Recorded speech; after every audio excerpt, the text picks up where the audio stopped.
Hey, everybody. Welcome to Pianist Academy. I'm Charles Szczepanek. Good to see you, Alexis. Hello, Alexis. And Vienna. Hello. And Rob. Good morning, Rob. And Nancy. Good morning. Thanks, Nancy. How is everybody doing today? Feeling good? I have a quick announcement about what we just heard in the introduction, and we're going to get into an open question and answer session. Hello. Is it Haura? I hope I got that right. That arrangement that we just heard in the opening was selected to be a part of a two-book, 23-hymn compilation with lots of other arrangers that are really big in the hymn arranging area for piano. So I'm honored, one, that it was chosen to be a part of that collection, and it was just released. And if you follow the link in the description, it's going to take you to a place where you can purchase that whole set of music. And I'm leaving that down there because there's just so much stuff that's going to be offered by all of the artists that are involved in the project. They end up being $2 an arrangement to get all the sheet music, plus over the course of the next 6 months or so, all of us involved in the project are going to be sharing either stories about the music, or there's going to be free downloads from artists related to the piece that's included. And mine, that is going to be included in for everybody that purchases the book, is my entire course on how to play that arrangement, really how to take it further, how to take it to the next step, which is worth $20 on its own. I'm giving that away for free to everybody that buys a copy of the book. It's not available right away, but it will be available over the next few months. So anyway, there you go. That's why that link is in the description below. And since the books just came out, I'll probably be doing this a few more times on the live stream. Yeah. So hello, Sandy. And hello, Webster. Good to see you. And Antonio and Kip. Good morning. Good morning. If you didn't drop in the chat where you're tuning in from, please drop it in the chat. Alexis, I think, is in... Are you in South Africa, Alexis? And Vienna Lou, where are you tuning in from? Are you tuning in from Vienna? And Haura? I know. You said it's better than the original, but okay. Where are you tuning in from? And Webster, and yes. Alexis, Kenya. Okay, gotcha. And Terry, hello, Terry. You're tuning in from Florida. And who else did we see? And Nancy, you mentioned you're in San Diego. Wonderful. And Denny, Southern New Jersey. Great. It's great to see. There are a number of you I haven't seen here before. So welcome. If this is your first time either tuning in or just typing in the chat, welcome. Sometimes these classes we have masterclass submissions and we listen to people play. We don't have any of those today, but that's always available to everybody who tunes in. And otherwise, days like today is a completely open question and answer session about anything that you'd like to chat about. And Chris, hello, Chris. Antonio, thanks. You're tuning in from Mexico. Webster, yeah, we're thinking, it looks like you're commenting about the Chopin competition. His professor was on the panel, so it was inevitable for Eric. Yeah, I didn't get to see most of the competition. I've just heard little snippets here and there. Vienna, your two choices. Gosh, more names to pronounce. Tian Yao and David. Should have gotten top 3. David was a real favorite of mine, the bits that I heard of him. Yeah. Eric's playing is very clean. Very precise. And hello, Johan. And Nancy, you said you hit the thumbs up button and it turned into a musical note? That's cool. Everybody else, you could try that too if you hit the thumbs up button. Great. So, Eric's coda of the fourth ballade wasn't that clean. You know, You know what? To get 95% of the notes right in the coda of any of the ballades is a amazing accomplishment live when there's a lot of anxiety and stress. And yeah. So anyway, yeah. So I take it, did those of you that are commenting, Webster and Alexis, maybe Antonio, Vienna, you all were watching the Chopin competition, or a great deal of it. So how many rounds did you watch? Did you watch a lot of it? It was a lot going on for, what, about 2 weeks? Yeah, Webster, he said other candidates got it cleaner. Yeah. Oh, and I had one thing I wanted to say about professors on juries, because I can't remember who, but one of you, Webster, you mentioned that Eric's professor was on the panel. Big competitions like that I was in, if your professor was on the jury, they weren't allowed to vote. So if you studied with one of the jury members, their vote, they just weren't counted. And the other votes of the rest of the jury members would be tallied to give you a proportionate number of points, compared to someone who didn't have any relation with anybody on the jury. So I don't know, and maybe that was posted in the rules for the Chopin competition. I don't know if they did something like that, but I would hope so.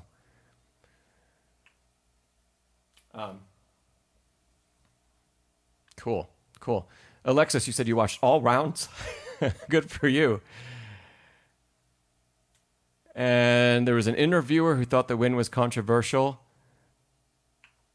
I wonder if we know who that interviewer is.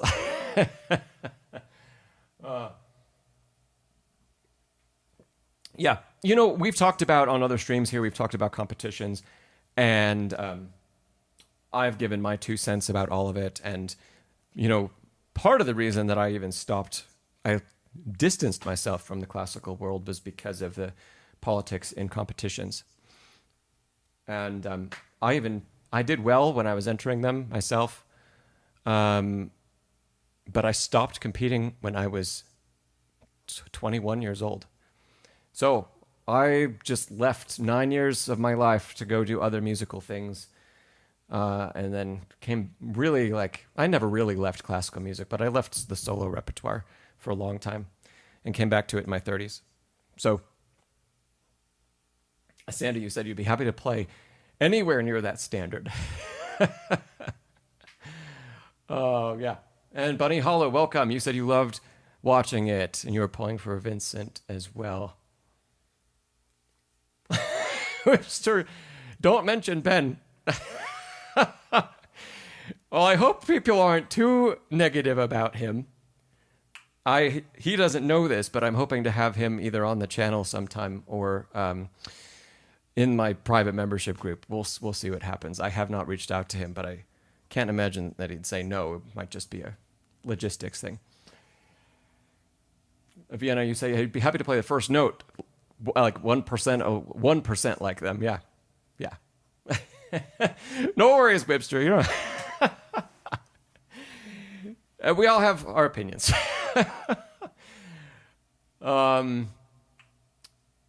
Yeah. One of the little bits that I heard a direct comparison between Eric and David's was it the F sharp Polonaise, like the opening page, the opening octaves and the theme that begins, and yeah, David's was just so powerful and majestic and rich, and it had so much character, and Eric's was very good. It was very clean, and it was very well executed. And maybe there was a difference in the hall itself rather than the recording that we all heard. But on that one particular piece, I would much rather listen to David than Eric. But I can't say about all the rest of it, so. Yeah, Sandy, he said, maybe we should not be so judgmental until we can play to that standard. Sandy, I think it's great, and there are so many interpretations out there of the classical repertoire, and even if we have our favorites from the greats of the past, you know, there can still be interesting things and slightly new and fresh takes. I don't think that they happen that often today, but it's still possible. And I think that's one of the things that makes classical music so interesting and so personal is, you know, there could be 5 or 10 just wonderful interpretations of a piece, and one of you might love one of them, and another one of you might hate the same one. And that's okay. We can have that opinion as a listener, and we know what we like listening to. Yeah. But there is a part of me also that agrees with you, Sandy, that sometimes when I watched some of the Clyburn, for example, and I just saw the comment section blowing up about people missing a note. Like, come on. If you're not the one up there doing it, don't complain about somebody missing a note. Because unless you've been on a stage like that and you know what it's like, one, to prepare music to that level, and two, to compete at that level where there's so much stress. Come on. So, my opinion.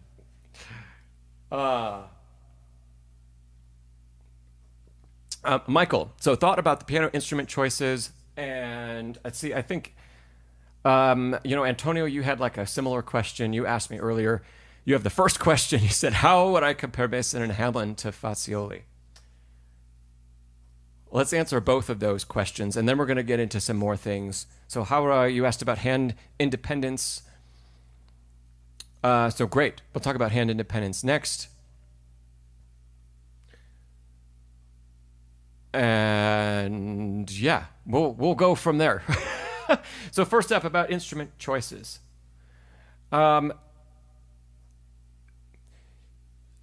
First of all, at any major competition like that, the candidates who are playing, they only get one choice of each brand. And to lots of us, on the outside, you'd think, well, that's pretty cool to have a choice between what were the instruments there. There was a Bechstein there that almost nobody played. And I can't remember if there was a Yamaha this year, and the Fazioli and the Shigeru Kawai, and of course Steinway. And by far, most people chose the Steinway. Is that because of the name?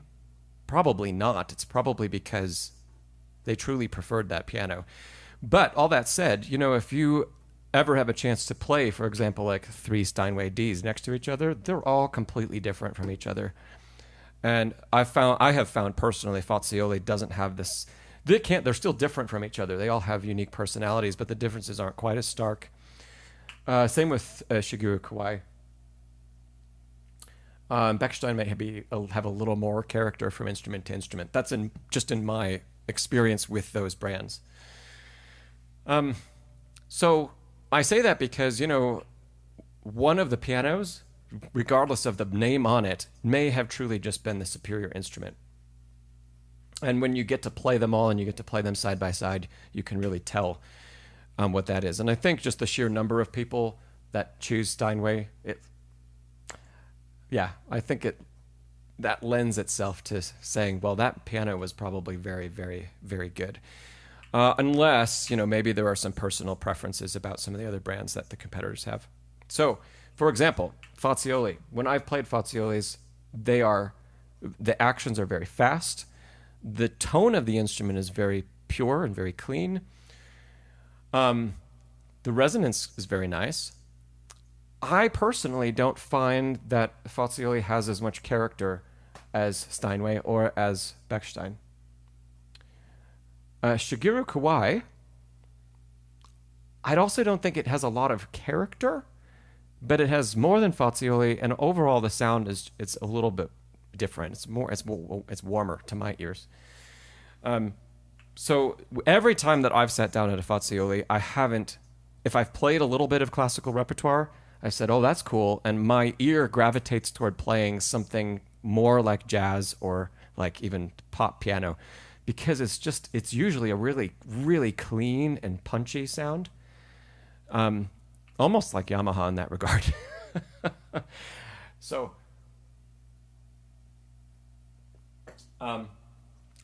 Antonio, you asked about comparing Fazioli to Mason and Hamlin,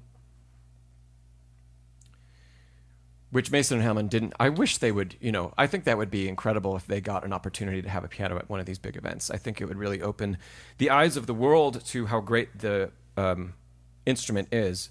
Hopefully, if people chose to play it.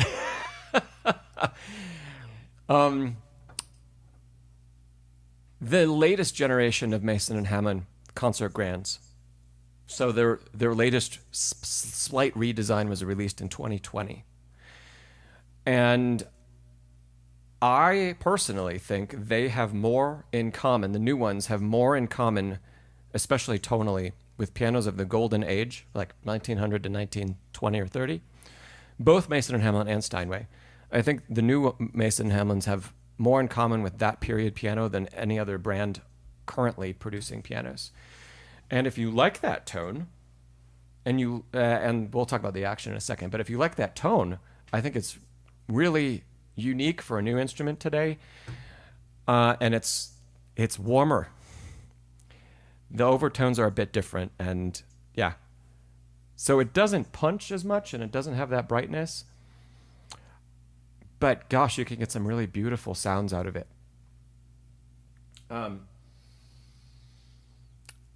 The action on Mason Hamlin's is one of the reasons why the brand is having trouble with a lot of concert artists. I can't remember who I was chatting about this with recently. Maybe it was you, Antonio? I can't remember.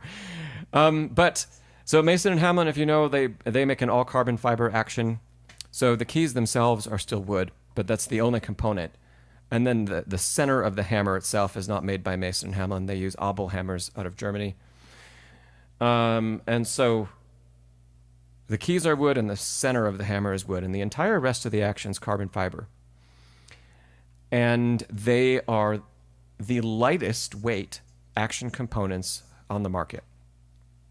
Which means the hammer shanks are the stiffest hammer shanks on the market, comparable only to Steinway hammer shanks. And I don't even know if that's true anymore because Steinway now owns Renner, and that's all gotten a little convoluted. And Renner hammer shanks were always a little less stiff than New York Steinways. So you get an incredibly precise piano in Mason and Hamlin, where, the touch that you put in is exactly what is transferred to the string. And there is no wiggle room. And for me, I love that. And that's why I gravitated toward that brand years ago when I was first introduced to how they were redesigning pianos after the Breguet brothers purchased the company back in 1996 and brought it back to the United States and started making really, really quality instruments again. Because Mason and Hamlin from about 1930 to let's say 2000, they weren't very good instruments. And they were not made in the United States. In any case, Mason Hamlin was the piano when I was shopping years ago, more than 10 years ago now. Because of the carbon fiber action, it was a piano that I didn't feel like it fought me. Like I could just play and I could do anything, and the piano was right there for me and it responded. And not even Yamaha, which has a reputation for being that really, really fast action, not even Yamaha could do the same things. So I really like that. But a lot of concert artists don't love that because they feel like the action is so fast, they don't have as much control. And I can see that, especially if you're on stage and performing, the slightest little changes in touch. Well, the Mason Hamlin is going to show you if you have, a 5% difference in energy transfer to one key, it's going to be 5% different tone. Whereas Steinway especially really evens that out. And I think that's why a lot of artists like Steinway so much. The action's just a little slower, even the new Renner actions. And they just feel like you almost can't mess up on them. So, all that to say, I think that's one of the reasons why Mason Hamlin isn't in more concert halls is because sometimes the instrument feels like if you're not perfectly dialed in, it kind of runs away from you a little bit. And it takes a little getting used to how that feels. And if you only have what, 15 minutes or something to choose a piano on a concert stage. That's might not be enough time to get used to how the difference in the feel of the instrument. If we go back to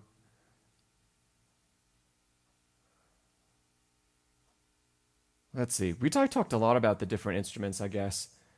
Yeah, Michael, you had asked about the piano instrument choices. I would suspect, I don't know this for sure, but I'd suspect that the Steinway that was present in the hall was a Hamburg. Again, which if you keep up with piano manufacturing, there aren't as large of differences between Hamburg and New York Steinways anymore, but there's still some.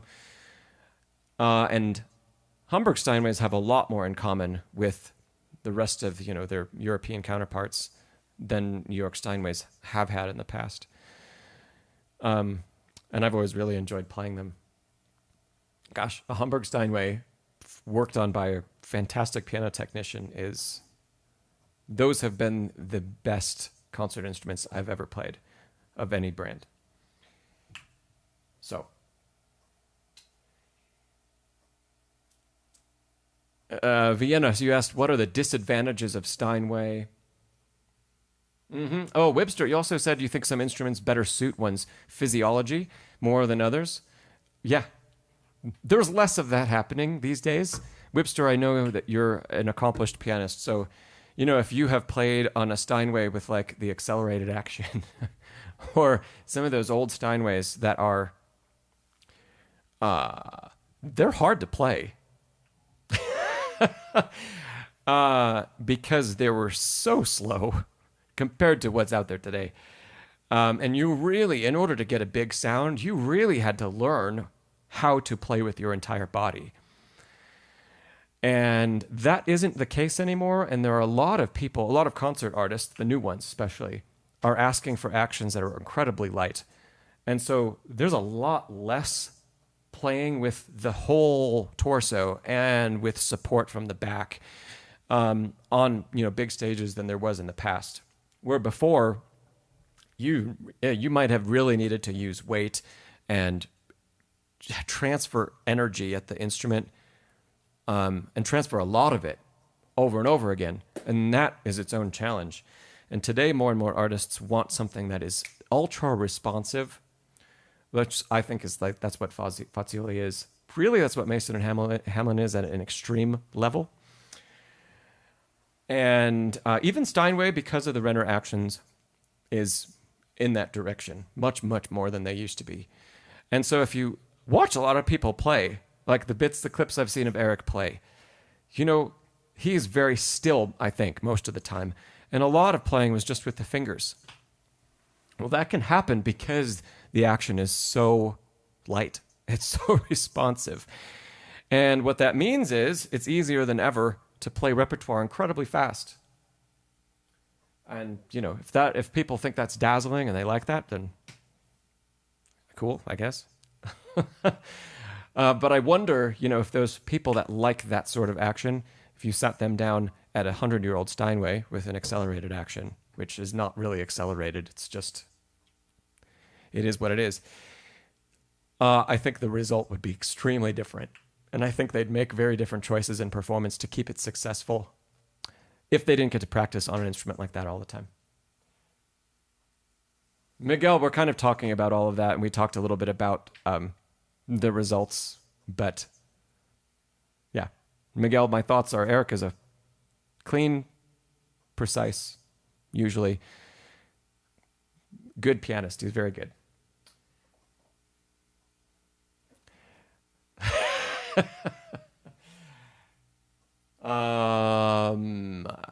Vienna, I go back to your question, and Webster too, but then I wanna get back to some of the other questions about hand independence and the technique that we're going to talk about too today. And Miguel, I'll see if I can pull up a score for that Prokofiev in a bit. Yes. So let me see. The question, Vienna question, what are disadvantages of playing a Steinway? If it's in really good shape, none. I would say none. Yeah. And I would imagine the piano at the Chopin competition was in really, really good shape. Steinway, in my experience, Steinways are pianos that can tend to go out of regulation faster than other instruments. And so, if you have one at home or if there's one in a teaching studio somewhere, in order to keep them at that really, really high level, you have to have them worked on quite often. I find that they don't stay at that really, really high level of performance for long, long periods of time. Yeah, Miguel, you say usually Steinway has very sensitive pedals. I guess that depends on what you're used to. I like a really sensitive pedal. I don't like a pedal that just like where the dampers just fly down, where there's like that resistance at the top of the pedal, and then you're just at the bottom, and feels like there's nothing in between. I don't like that. And I have played a few Steinways. I don't think this is brand specific. I just think it's how they were set up. I've played a few in halls where like half pedaling is it feels like it's almost impossible because the resistance at the top of the pedal travel is so great, and then once you surpass it, it just hits the floor. I don't love that. I would rather have it very even, but I don't think that's brand specific. I think it's technician specific because I've played Model Ds that don't feel like that are, I find, very, very comfortable.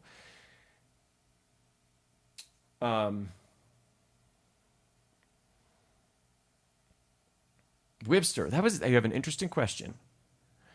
Do you think having some fight against the pianist from the piano can be a beneficial thing too, or do you think it should always be very responsive? If I had my choice at all times, that would depend on the repertoire I'm playing. Hey, Jess. If I'm playing a big concerto and I'm playing with orchestra, I want it to be ultra responsive. And I don't want forte, fortissimo, and beyond to feel like I keep putting more and more and more into the piano and I get less because the action can't keep up with what my hands are doing. I don't want to feel that way. Haura, I'm going to go back to your question. And so should it always be very responsive? I love very responsive for really, really big repertoire.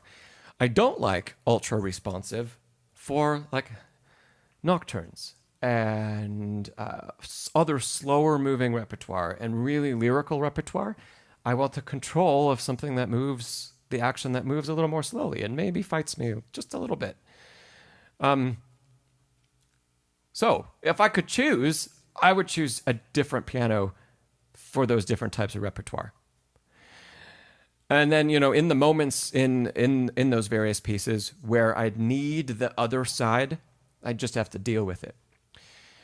But yeah, gosh, I know some people, and maybe one day I'll be one of them, but I know some people that have multiple pianos in their home that are all different brands because they like playing repertoire by different composers on different brand instruments. I have a friend who has a Steinway B and I think 2 Yamahas and another piano. And he likes all of them. I can't remember the other brand, but he likes all of them for different stuff. Yeah. And we've talked especially like about playing Bach and Mozart on his Yamahas. I've not played them, but he loves it because it's crisp and it's responsive. And, just take that same repertoire to his Steinway B, and he's like, oh, it's just so much harder to play the same stuff.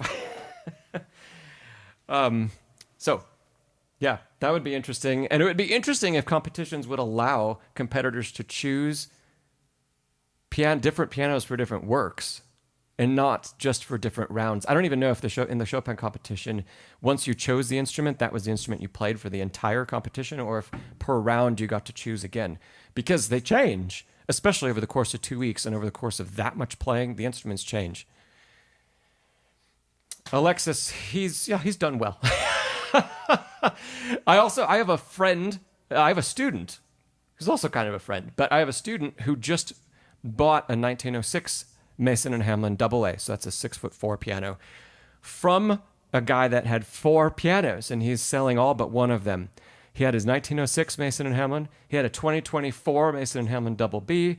He had a Steinway C from about 1900, I think, and a Steinway D, and I don't remember the year of that one. And he's selling all of them except for the C, which is his favorite. Yeah, Miguel, you said this year you couldn't change the piano once you chose it. Okay. Hey, Roadsy. All right. Cool questions that are coming in. I've got to jump back to the top. So I see your question, Jonathan and Miguel. I know you've had a question. You've had 2. And Vienna, since we're on the topic, I'll answer your latest one. And then I need to go back. Haura, so I don't have to scroll all the way back through the chat. Could you repost your question just so that it's easier for me to find? Because you are my next up, I'm pretty sure. Yeah. So, Vienna, I'll answer your question, and then we'll jump back to Haura, and then we'll continue on with the other questions here. But this has been a really fun way to kick things off today. So, Vienna, you said, do you think there should be a common piano for all competitors of the Chopin competition, or should competitors be able to choose their pianos?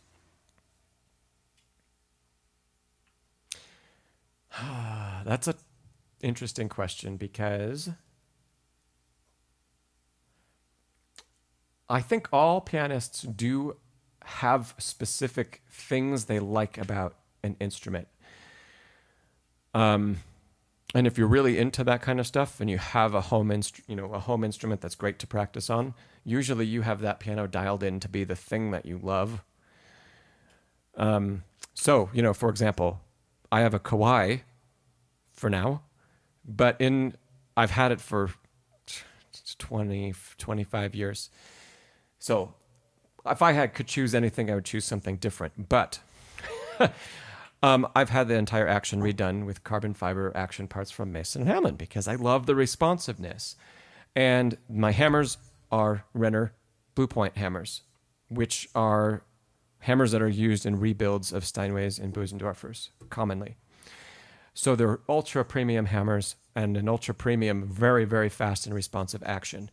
I really like the combination of those things. And now I really like this piano. I wish it was bigger. I wish it had a different tonal character. But, one day we'll get there. So I'm very used to playing an instrument at home that is ultra responsive. Perfect segue, because this last week I was at a recording session in Phoenix for 2 days, recording a bunch of repertoire with a tubist that I used to tour with. And some of it was a bit fast. We were recording a concerto that he commissioned in 2015 and that we had premiered together.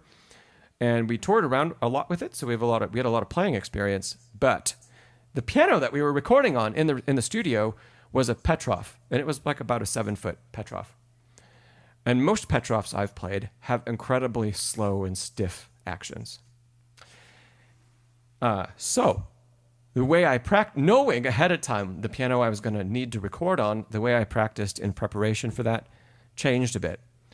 I, overlearned the repertoire so I could play it 20% faster than I needed to on this piano, because I knew the piano I was going to have to do the work on was going to feel like it was not just fighting me, but that it didn't want to play the notes at all. So, and when I got there, I was right. Everything was like, oh my God, it was like wading through mud. That's what it felt like. But because I knew that about the piano, and I knew the brand, and I knew that piano felt that way in particular, I changed how I prepared for that. So I still dealt with it, and the session was very successful. But if I had had my choice of instrument, I wouldn't have chosen that. I wouldn't have chosen that piano that made me feel that way. And especially if I was showing up somewhere where I didn't know what I was going to get, like a competition where, okay, they're all going to be very fine pianos. But I would choose the instrument that best replicates what I'm used to playing. So I do think that having a choice actually helps to level the playing field rather than the other way around, where if everyone's playing the same instrument, I don't think that's a level playing field, because depending on what you practice on and how it feels, you might be super prepared for that piano, or you might be super unprepared. And anybody that needs to change how you play that much, it's fine if you're on a stage and you're giving a recital. If you're in a competition where, the most minute differences are being judged, that puts all those pianists at a disadvantage that maybe weren't prepared for an action that fast, or weren't prepared for this much brightness, because there's so little time to adjust. And truly, I think competitions really should be for people that haven't launched a career yet. So we could have a whole discussion about that. But if you don't have all of that kind of experience, and you haven't played that many instruments, and you haven't toured that often, chances are you just haven't had enough practice to be able to adjust like in an instant to the piano that you get when you play somewhere. So I do think having choices levels the playing field more than differentiating it.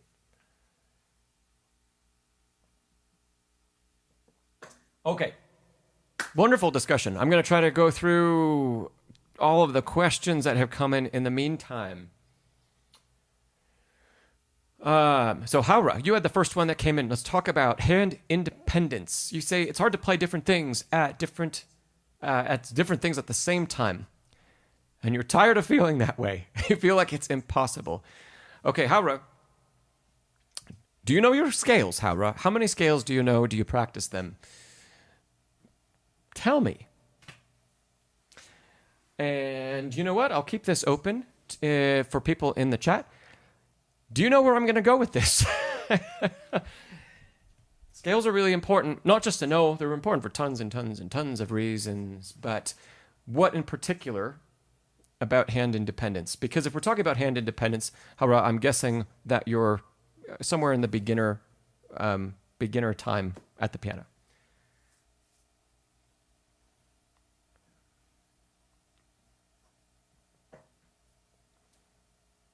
How can we use scales to bridge the gap of hand independence? Bunny Hollow. Feels like we just talked about this. Wonderful answer. So, Hara, I'm not hearing from you about scales, but I'm just going to keep going.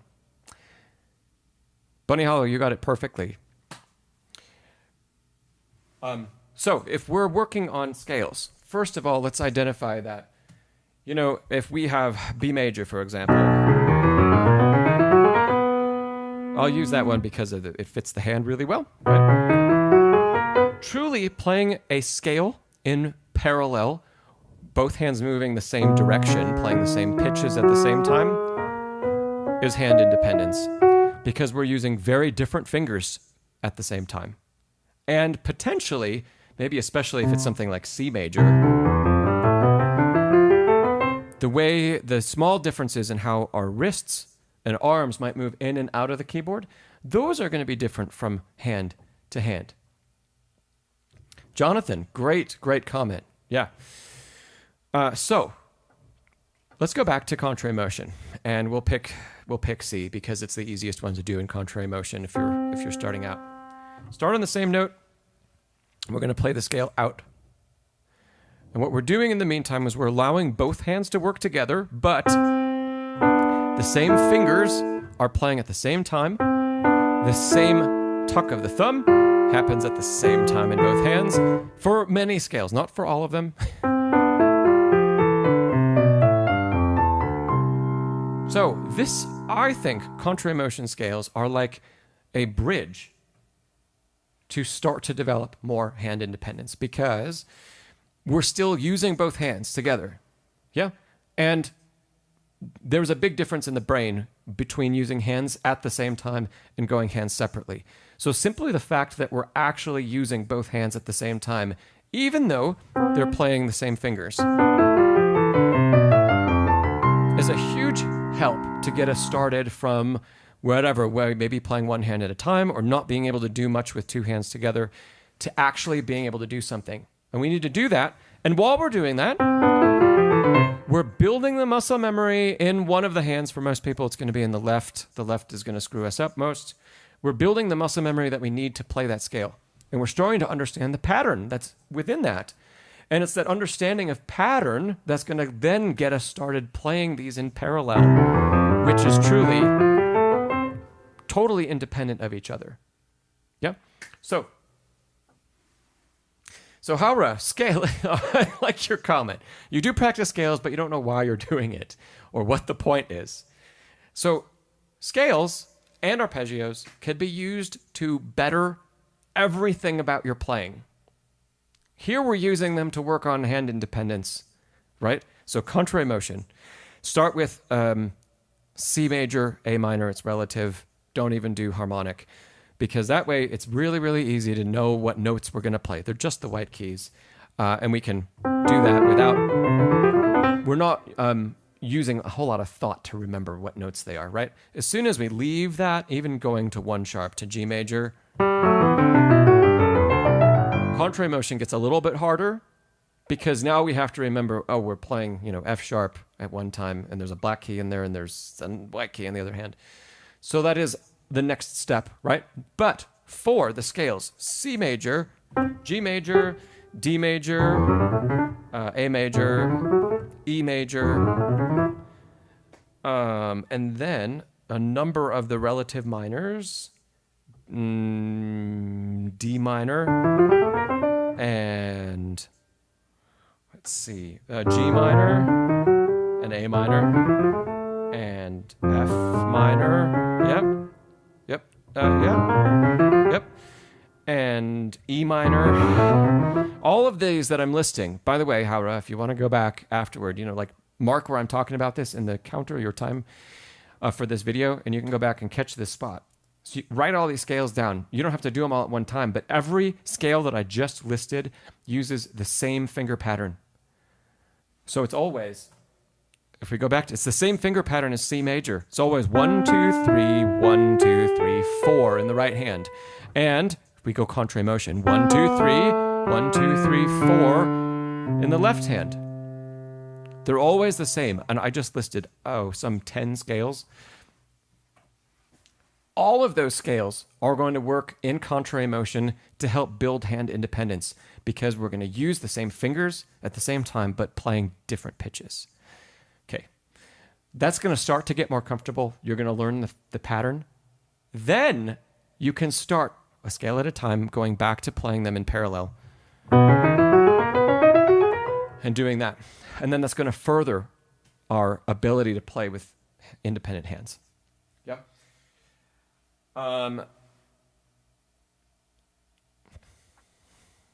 Lastly, I guess in repertoire,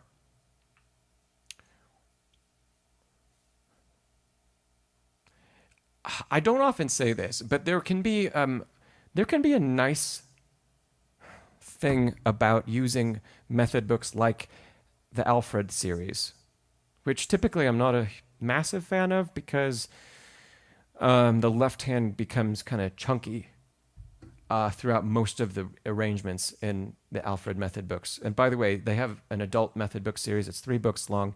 It's pretty good. It covers a lot. You should supplement, or if you have a teacher, they should be supplementing the material with other things. But to build hand independence, it could be quite good because you'll be doing totally different things. Usually in Alfred, chords with the left hand, melodic line in the right. Occasionally, it flips to a melodic line on the left and chords in the right. But that's going to be another stepping stone because playing chords in some kind of rhythm is going to be much easier than trying to play 2 melodies at the same time with both hands. But that's also the reason why I typically like, for beginners, the Faber method book and their series of stuff. They have 2 books that are in their adult series. Faber does a little bit with chording in left hand, but much earlier and much more often, the hands play equal roles, which truly better prepares us to leave the method book and go into repertoire and do other things. And so we should be trying to find a balance between both of those types of work. Yeah, there are going to be times in the classical repertoire, think like waltz accompaniments in the left hand, where we're playing more chordal type things. And so doing that with the left hand is important, learning to do that in an easier way. It is helpful for later on. But we also don't want to relegate one hand to just chunking away. And that's way too simple for too long of a time. So it's great as another stepping stone, right? And then go further and play contrapuntal music with both hands. And then if you can, start getting into Bach's little preludes.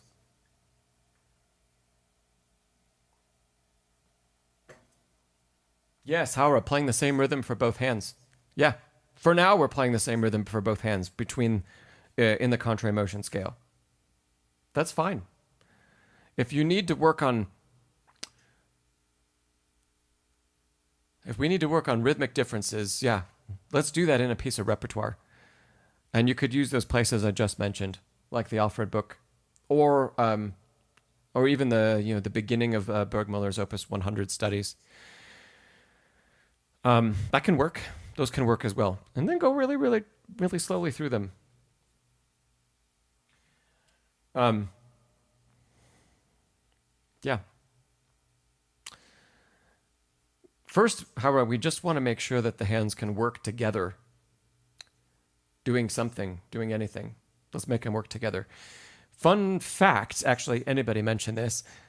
Contrary motion scales are what type of practice method so we just introduced it at a more beginner level, but it can be used for passages way, way into the future and into incredibly advanced repertoire. What is that practice method called that contrary motion scales fit into?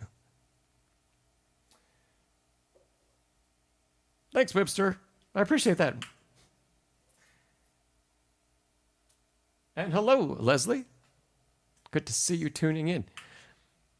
Jonathan doesn't know. Anybody else? I haven't talked about it in any of my videos. I personally have never even used this practice method, but it does help a lot of people.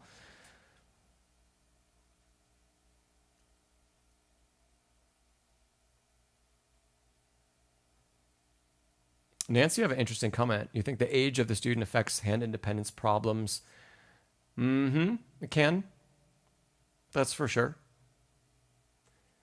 I'm not talking about Russian scales, no. Although those do something like this. They combine, right, parallel and contrary motion, and then they change. We change the scale and we change the pattern throughout. So, no. What I'm talking about is symmetrical inversion. Symmetrical inversion, right, is where you take a passage and you flip it.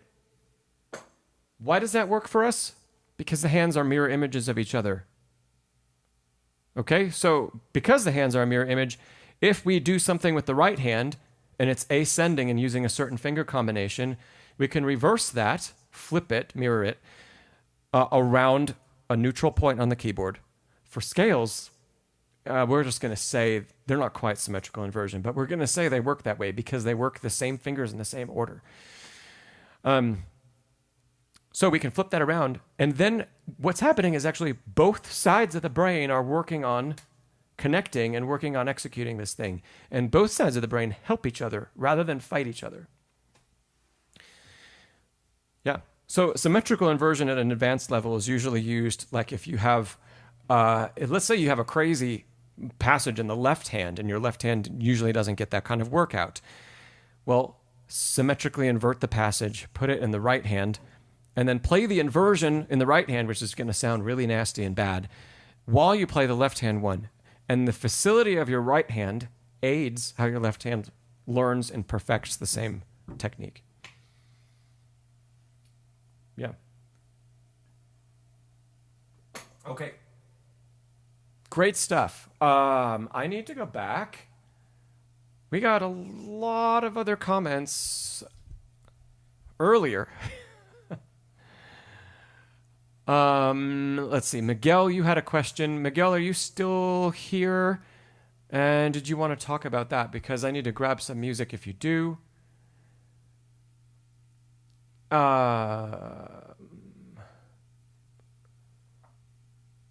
Let's see.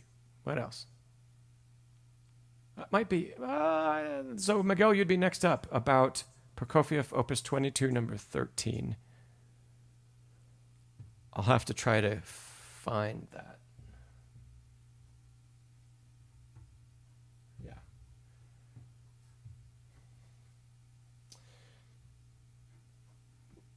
Let's see. Opus 22, number 13. And then, let's see. I see, Sandy, you said you've been practicing Christmas music. And then there was another question about Christmas music.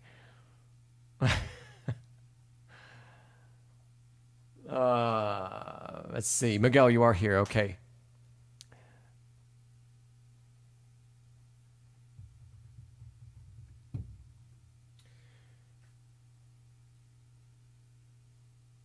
Let's see if this is going to work.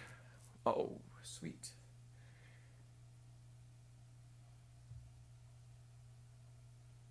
Complete score. So give me a second. I'm downloading Opus 22. Miguel, can you repost your question about this? Just as I'm downloading it. And in the meantime, there was a question about when to start Christmas repertoire.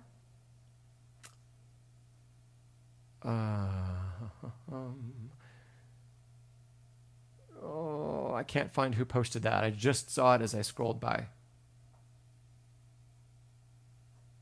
The question was, if it's your question, just say, yes, it's my question. But when is it okay to start Christmas repertoire to not make your neighbors mad? Well, one, if you want to play your Christmas repertoire well, that doesn't matter what your neighbors think. If you want to play anything well, it doesn't matter what your neighbors think, because you're going to need to play and repeat a lot. Jonathan, okay, thanks, Jonathan. So I always recommend, depending on the difficulty of what you want to learn for the season. If I have a lot of Christmas arrangements that I've written, and I get booked to play Christmas concerts. So when I'm doing that, most of my stuff isn't crazy, but I have some things that are, I just wrote way too hard of passages. And so I start practicing Christmas repertoire in like September, if I have concerts in December. And that gives me enough time to make sure, even though I wrote all the stuff and it's already been in my fingers before, it needs to be really, really good if I'm selling tickets and whatnot. So that's when I start. And you know what? I don't care what people think about it. I like the music. It's even funnier because as an arranger of music, I start arranging. If I'm going to have a new release for Christmas, I start arranging in like February and March for the next holiday season, because it takes time to write the arrangement, and then it takes time to record it and typeset the sheet music and all that stuff. And if I'm going to put out an album or something, it all takes time. And so sometimes that's 4 to 6 months. Well, I have to start early enough that it's done well before the season starts. And so to me, it's like any other repertoire. I just work on it all year long. Jonathan, if you've got a keyboard, just plug in if you're really worried about the neighbors being mad. Do mental practice if you have an acoustic instrument. But definitely don't wait until don't wait until the last week of November or the first week of December. Yeah, because chances are you're just not going to feel prepared enough, whether you're playing for enjoyment or you just want to play for your family or for some friends, or you want to have people over and do a sing-along. Start earlier. And as long as you like the music and you're not going to get tired of it by the time the holiday actually comes, that's more important than anything your neighbors would say.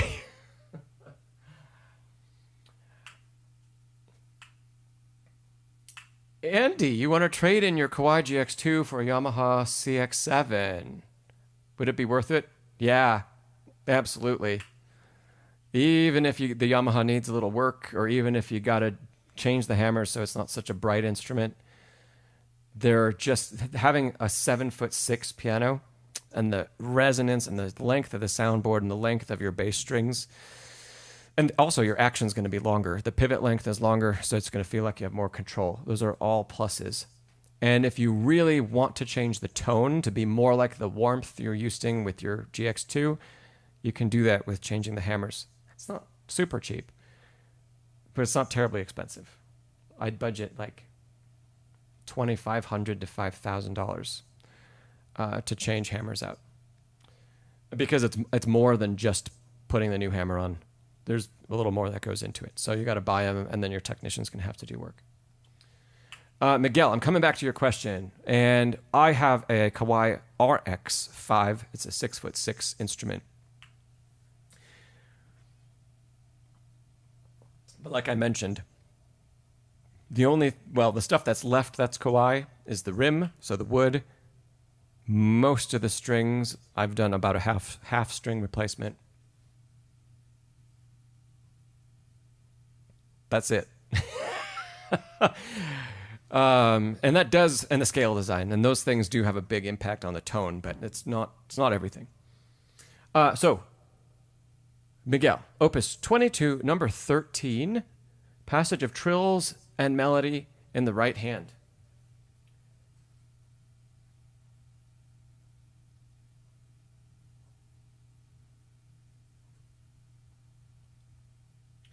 Okay, Miguel, we're going to dive in and look at this together. I've not played any of these. Okay. This is the right piece, yeah? And what do we have?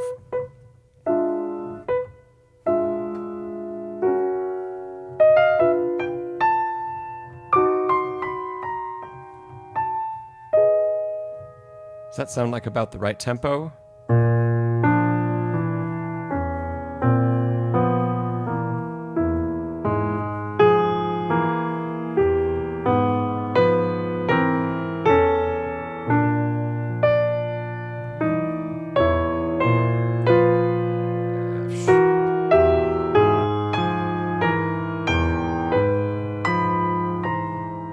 And then we get to the bars with the trills. Webster, it is Prokofiev.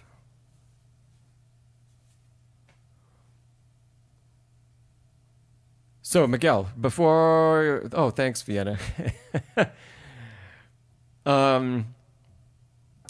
Miguel, is that about the right tempo? That's the tempo we're going for? Flat. Flat, lower flat.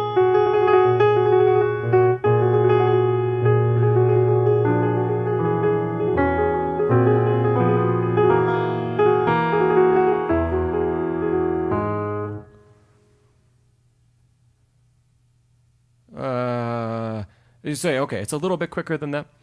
Okay.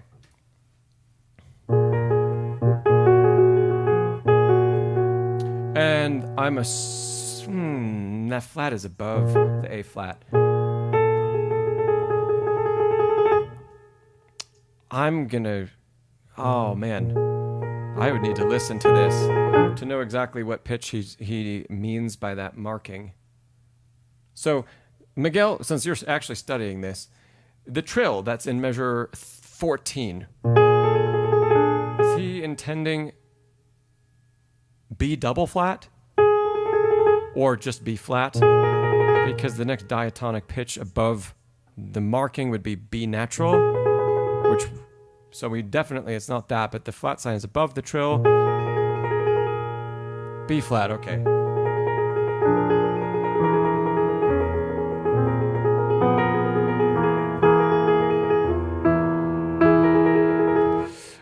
Miguel, I would be lining up, to start with, line up one of your notes of your trill with probably the thumb that's going to play this entire bottom line.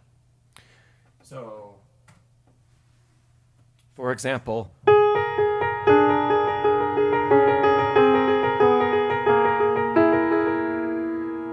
so I'm playing a measured trill to start with, and as the technique develops, I would even start learning it this way.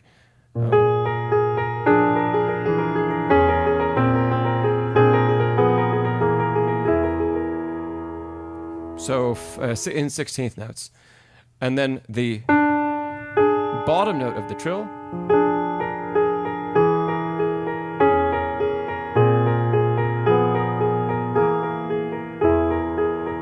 My score has 3 and 5 marked for the trill, which makes the bottom of the passage here, where the extension is almost an octave with the thumb. It's possible, but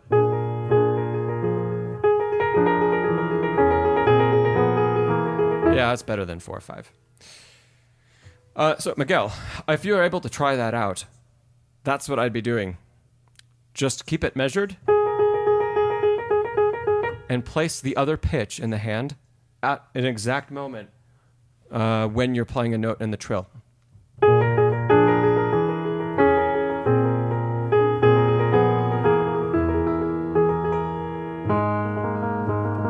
And then we're going to do the same thing in the next bar.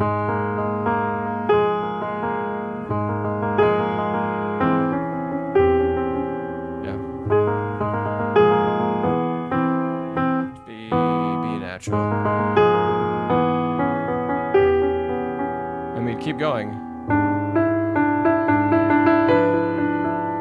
1. Yeah? Miguel, is that making sense? That way we're not trying to do something totally like independent rhythmically with the top of the hand and the bottom of the hand. And if over time, after you practice and practice and practice, and we develop that fluency with the trill with 3 and 5, yeah, as we develop that more fluently, you might find that you're able to separate the trill out more from what the bottom of the hand is doing. But I'd start with it measured and at the same time. Even for me, if I was to learn this for the first time, I wouldn't jump into trying to play an unmeasured trill and use the other half of the hand.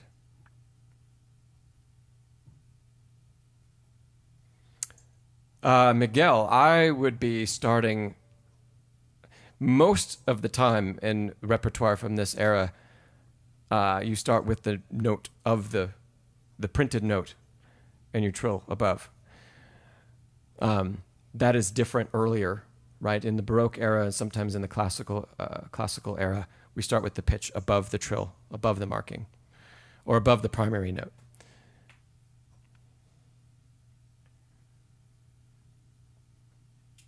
Alexis, you'll now go practice sight reading for the next 10 years.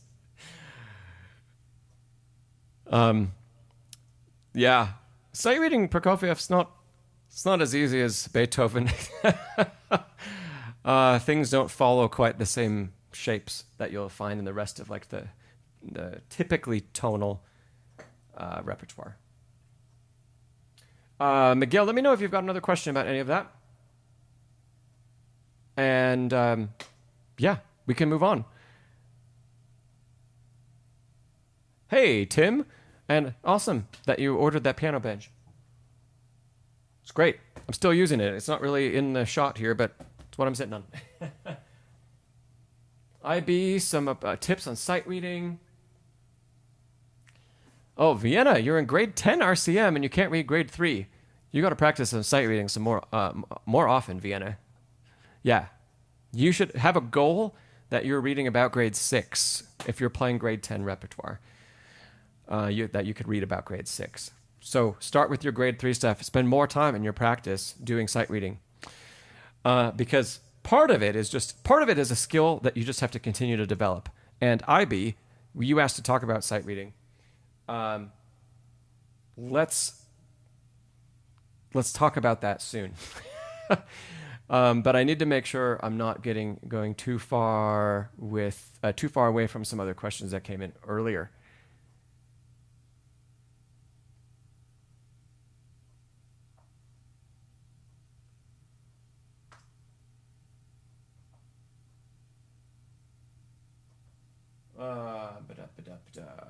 Let's see.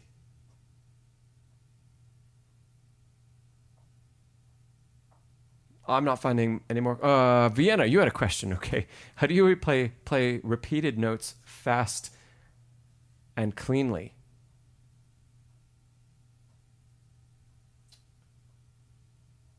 Okay. Yeah, IB, we'll come back to that probably sooner rather than later, actually. Vienna, do you have a piece of repertoire that you're asking that about in particular? About repetitions. And how fast of repetitions are we truly talking about?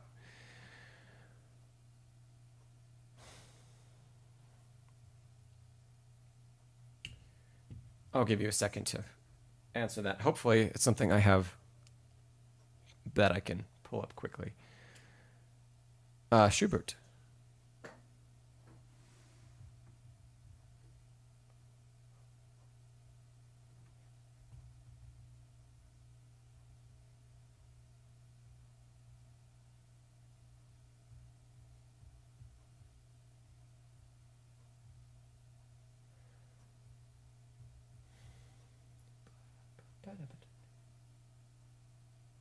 So what you're talking about in the Vienna, in the like the opening motif. Right?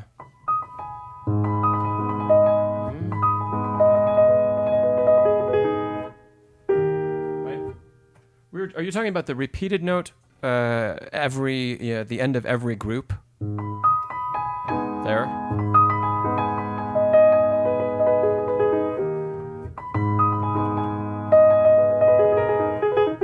Yes. Okay. So as you see in my score, I've got two different finger choices. So first question, Vienna, do you have a really specific finger choice that you've been practicing?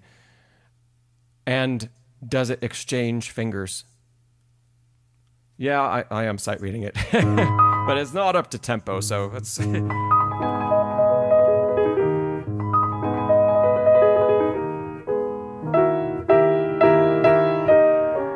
Yeah. It does exchange fingers. Great. Okay. In this particular case, I think I prefer the lower finger choice, 2, 4, 2, 1, 3. I prefer that one. Hopefully that's visible on screen for everybody. Okay, so in a repetition like this, there are two things that need to work together really well. And the first is actually getting the previous finger out of the way fast enough. So, let's see. In this particular passage, can we think about playing the thumb actually with a finger movement and have the thumb kind of pulling off the key a little?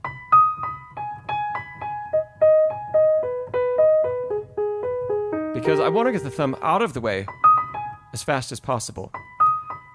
And if I'm rotating into the thumb, which is how we might think about this if it was by itself, then I'm heavy on the thumb. And when I change to the third finger, there's a good chance that third finger is going to come down and I won't have lifted the key from the previous note. Or I let the key release is better. So, let's use actually less rotation and more movement of the thumb like that, because we have to get off the note.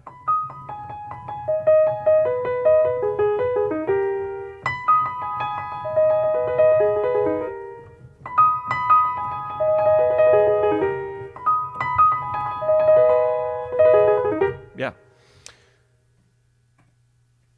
Vienna, that's my first tip. So I guess that has two parts. Don't use rotation, because this passage looks like it could really benefit from it, but I don't think it's going to be helpful. It's going to be counterproductive. And secondly, get that thumb out of the way. So the clarity of the repeat comes from the release more so than it comes from the second strike. Yeah, this will always hold true, even in no up-down motion, Vienna. No rotation, very little, because if we rotate toward thumb, we're going to be heavy, and there's not going to be a way to. I mean, I don't think it's going to work at a very fast tempo, because there's going to be too much momentum down with the thumb to get the note to release fast enough. But down up, we also don't want to create that skipping feeling in the passage either. We want this to be perfectly linear in performance, right? So we want to have complete control over that. So no, don't. If you mean when you say up-down motion, or like no, you said down-up. Like that? I definitely wouldn't do that. And if there was one side I would do, it would be up-down. But that is creating a jagged moment in our gesture across the phrase, which is going to lead to those accents that we don't want. And maybe even a pause, because there's too much movement in the wrong direction. So this is just, to revisit that one more time, the thumb is just sliding off the key.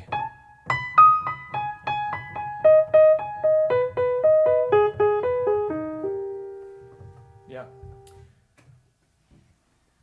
You could really apply that to lots of different repeated passages, even in the, for release.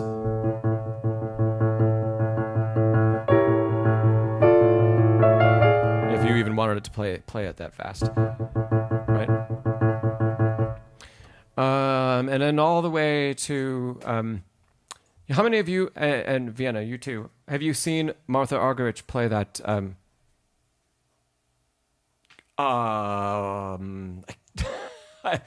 Scarlatti? Have you seen her wicked fast, Scarlatti?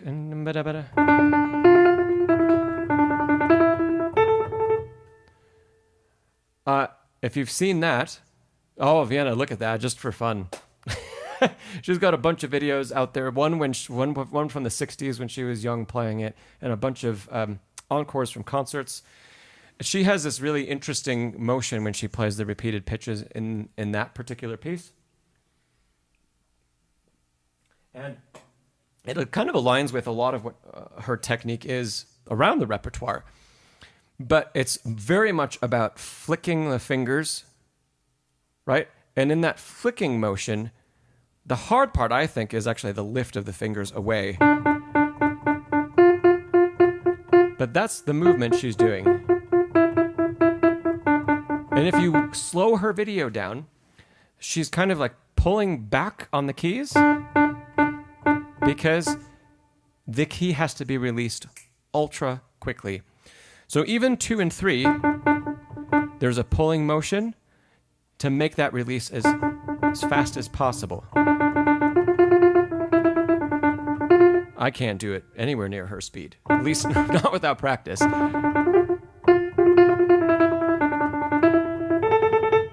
That's incredible.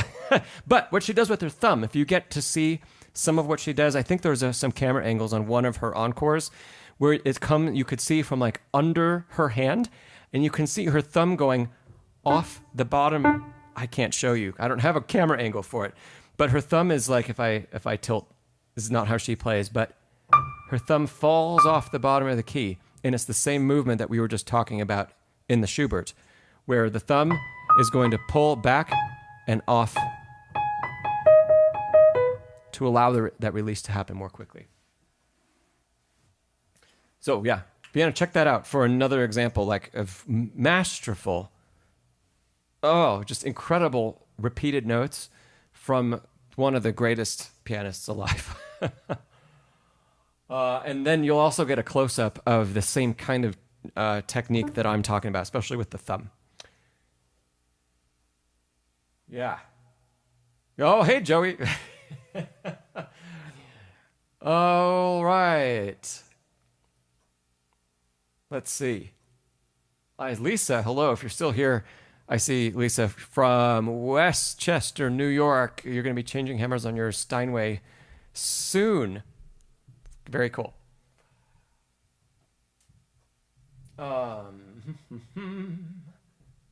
Webster, I saw your question come in much earlier. You asked if I play much jazz improv. I am not a jazz pianist at all. I can noodle with much simpler harmonies than I can improv in like an easy listening style. But I'm not a jazz player. And I have a great respect for the guys that do that, guys and gals that do that. And yeah, it's a really, to me, it's a very different way of thinking about music. And yeah, the amount of practice they put in slightly different ways than classical players. Yeah, I've always wanted to perfect those skills more, and I just don't have time. Yeah, I don't even have time to practice as much of the repertoire I want to play, let alone add like a whole different world of skills. But I'd love to someday. Anyway, they're a lot of fun to listen to, and I have huge respect for what they do. Webster, it is. Yeah, Webster, you say it's a different language for us classical pianists. It is, but yeah, it is still great to learn about it. I think, even if you don't do it with jazz, I think it's still really, really important to either, if you can't learn improv and you're a classical pianist, one of the things that I think is super missing from the conservatory studies and from even most just private teachers, if you're studying classical music, is learning composition and learning how music actually works. Because even if we can't do it on the fly and on the spot, getting a deeper understanding about like what works and how it makes us feel and why certain things work a certain way, or diving into, you know, how do different composers use the hand differently? And when you start writing music yourself, how do you naturally use the hand in what you're writing? Because what we should be writing just isn't on a computer, and it's not just, oh, I'm going to fill some notes in on the page, but it comes from what we play. And I would venture to say it comes from things that we feel naturally. And so it can be a huge eye-opening, you know, experience, both like, oh, what is my technique pretty good at? That's what I'm going to write a lot of. What is my technique not very good at? I'm not going to write it ever. Or if I need to write it, I'm going to be very careful about what I write down, so that I, you know, have a chance of playing it. Or you could write your own studies. You could write your own etudes, because you'll discover exactly what you need, especially if you don't have a teacher. Goodness, you'll discover things about your technique that you need that are really hard if you haven't already felt them in other repertoire. And then write yourself your own etude. It's so great.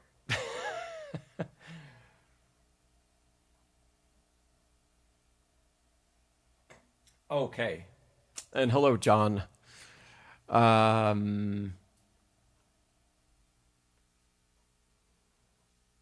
Webster, I agree with what you just said. The better you get at jazz improv, the more you realize it's just another way of looking at the fundamentals. Yeah. Yeah, the building blocks are very similar. Yeah. Yeah. I think I'm going to say this at the maybe and have people yell at me, but I'm going to say it anyway because I've been told it by jazz players. A lot of jazz players feel the opposite about classical pianists, and they have a lot of respect for them. And a couple I have talked to were studying classical piano, and they changed to jazz piano because they couldn't keep up with how hard the repertoire got. And they said, my technique just isn't that good, and it's not going to get that good. But they still wanted to play music. And so I've always kind of chuckled about that. And I do think that like summarizes the camps that we usually see. Not to say there aren't some great jazz technicians like Oscar Peterson, but that a lot of, yeah, you can play some really phenomenal jazz and you don't have to have the chops to be able to get through, you know, any of the Chopin etudes. And Andre Previn, yeah. I mentioned an album of his on a stream not that long ago. I think it was a stream here. And it was an album of Gershwin. that was released by Steinway 30 years ago.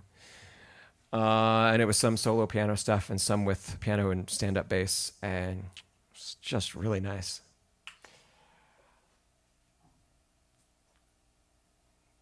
So I know I've got questions from IB about sight reading. We got to talk about that. And then Vienna, you have another question. How do you become a piano teacher? And Miguel about strengthening 4 and 5. I'm going to go in opposite order because our talk about sight reading is going to be the longest one. And the other ones, I think, will be shorter questions to answer. So we're going to go in reverse that way. Miguel, strengthening 4 and 5. Don't think about strengthening 4 and 5. Think about supporting 4 and 5. If 4 and 5 aren't working for you and they're not capable, support them with a better wrist position and a better position of the bridge. So, for example, this Schubert that we were looking at.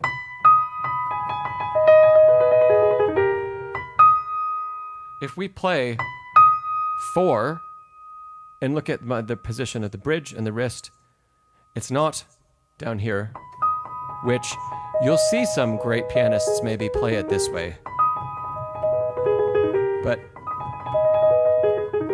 there might be a reason to do that in the future for the tone and some other reasons. But we can really work on developing, it's truly like developing independence of 4 and 5 so that they aren't being, their playing isn't as affected by the fingers around them as much.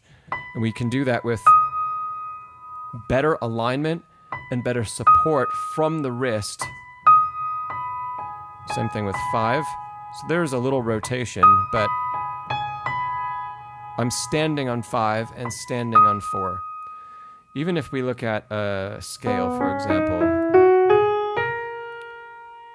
again, I'm standing on the 4th finger, and then there's a small movement back from this higher position to something more neutral. There's 4, 5. Look for places in the passages in your repertoire or in your technical work where you can better support 4 and 5 in both hands. Another thing that I really like doing, and this is approaching the problem from a different direction. Let's go back to the passage in the Schubert, and let's say 4th finger is consistently not articulating well, like it's getting lost, and so is 5. Right? They're not speaking like they're supposed to. I love adding an accent and throwing the finger from the wrist. So again, it's not a finger lift. I'm not a fan of that at all. But throwing the finger from the wrist like that.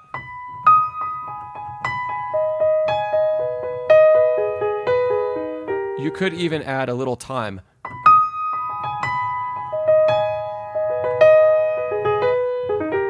I love employing that technique in my own practice because the throw from the wrist from further up the mechanism helps to subconsciously train more activity from the bridge down the finger, which is something that we don't have a lot of control over if we just say, oh, play more from the bridge down. Our hand doesn't quite know what to do. So, 2 different approaches. One is, if you're playing legato especially, move to that position of support. And then, in addition to that, if you're working on a passage, accent the finger. And this doesn't only have to be for 4 and 5. It's just most commonly 4 and 5. Accent the finger.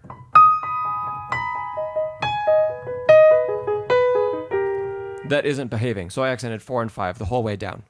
And the accent isn't just from the key surface. It's with a full preparation from the wrist. It's all in one very quick movement because we don't want to get stuck pulling the wrist back. That's real bad. But one quick movement, throwing the finger from the wrist.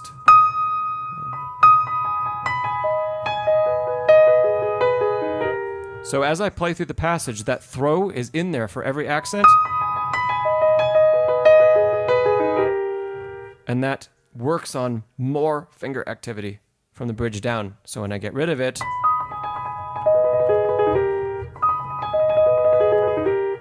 it's working better for me. Hey, Calais, how are you? And Miguel, you might study Opus 10 number 2. Well, good luck, Miguel. Have fun. I mean, truly. That is, you won't be able to do the throwing technique in Opus 10 number 2. So, everything's going to be pretty legato and your hand is going to be kind of stuck. That's what makes it so hard. Miguel, I don't know if I'd choose that to start working on strengthening 3, 4, 5. Because I don't think we should play that etude until those fingers work pretty well for us. And then it can take us to a whole nother level beyond that. But Miguel, I have never performed Opus 10 number 2, but for me that would be the hardest one. I am the kind of pianist, I naturally play things better that are more spread out. And so, a lot of people say Opus 10 number 1 is a really, really difficult one. And that is one that I competed with for a long time. And it's hard, yeah. But oh goodness. For me, it is nowhere near as hard as number 2. In Vienna, the double thirds, again, because it brings the hand closer together, that's very, very hard for me. Yeah, my technique it doesn't naturally do that very well. So it takes a lot of work. So I never played, there's so many people today in competitions that play all of the Chopin etudes or one of the entire opuses. That was starting to be a thing back when I was competing. And I never did that. Never had a desire to do that. I'd rather show, just some insane musicality in some other repertoire than take up an entire round or half a round with etudes only. But, a lot of competitions require at least one. So I would pick ones that would fit me better. And I think that's part of choosing competition repertoire. You never choose something that you don't do well, more naturally. So Opus 10 number 1 and 2512 were always ones that I would gravitate towards. Okay. Webster, that's funny. Stephen Huff even said he's never performed Opus 10 number 1 or number 2 because he doesn't think he'll be able to hack it publicly. Yeah, but he's played all the piano concerti, and he's a phenomenal pianist, phenomenal artist, wonderful blogger, great on a podcast, and yeah, just incredible pianist. Yeah. So there you go. There's just a difference in how the hand naturally works between different people. And the ability, especially today, for people to compare and judge anyone against anyone else is just, I think it's a little insane for people that are out there in the public all the time like that. I totally get where he's coming from. So, yeah. Because people could say, if a video of him playing something, it'll be on YouTube, and it'll, even if he plays it, as well as any of the students at Juilliard, there will be people that have some kind of problem with it, and nobody wants that, or it's not as fast as so and so, and okay, that's not the entire purpose of the etudes. It's not just about speed.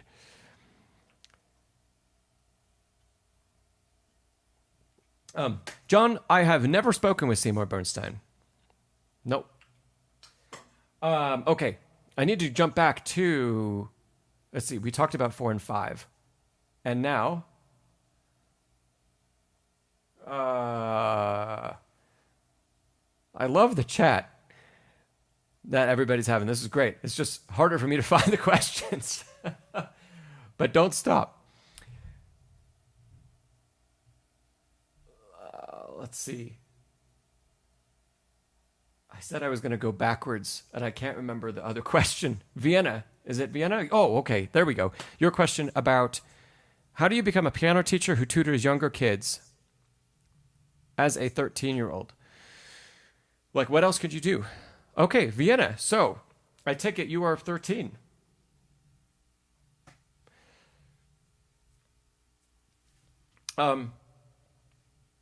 And so if I remember right, Vienna, you're playing level 10 RCM repertoire. Fantastic. Awesome. Good for you. Let's see. I started teaching when I was 14. And I just taught people in the neighborhood, friends, siblings.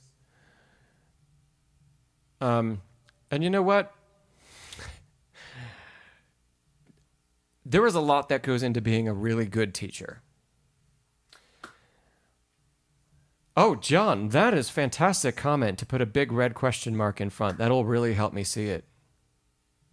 That's awesome. I love that.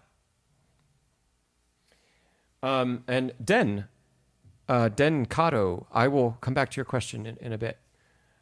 Okay, so Vienna, I started teaching when I was 14. Was I a great teacher then? No.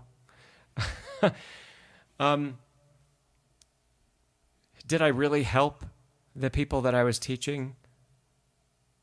I don't think I did anything that was bad for them. I don't think I harmed their technique because I was playing difficult repertoire. What was I playing at 14? Brahms, Rhapsodies, Beethoven, that one, what is that, Opus 10, number 3, I think. So there was some real repertoire, like bigger stuff in there. Oh, I was playing maybe my first Prelude and Fugue from Well Tempered Clavier around then. Yeah. Okay. And I think, Vienna, you are I think that you're in a similar position. You're playing the same Beethoven. Wonderful. I think you're in a similar position. So what do you need to do? At this point in your development, have your students follow a method book. Because you just don't, it's going to take time. You just don't have a huge breadth of knowledge of repertoire.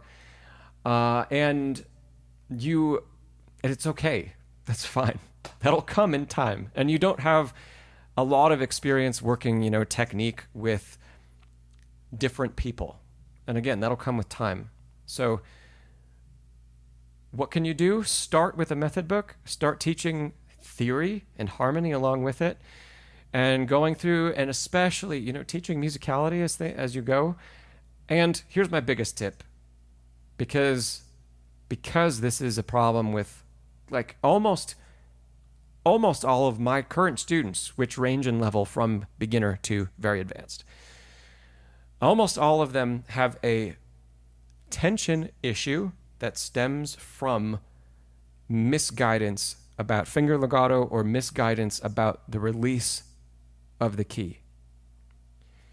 And so if you can stress, Vienna, comfortable, easy release, especially like in scales. Talked about scales. So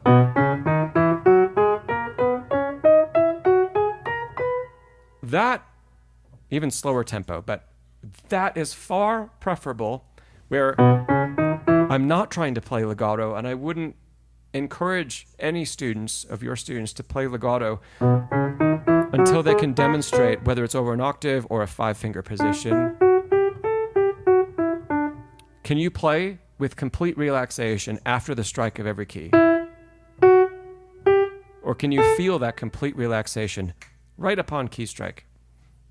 It's not going to be perfected right away. It's going to take time. Maybe, Vienna, you even need to work on this. But if you can encourage that from your students, and then legato gets built out of that, because we have to know how to release the key in order to know how to not press through legato. I would always start from that perspective first with younger students and with early beginners, because that's going to set them up to have a better development of their technique. And they're not going to have to unlearn something or undo something later on if they want to keep going and they want to keep playing more stuff. So look up also Leshitsky's, I wish Bachward's fellow was here, because I think it's called the close touch approach. And he's read a lot about it. I'm familiar with it slightly.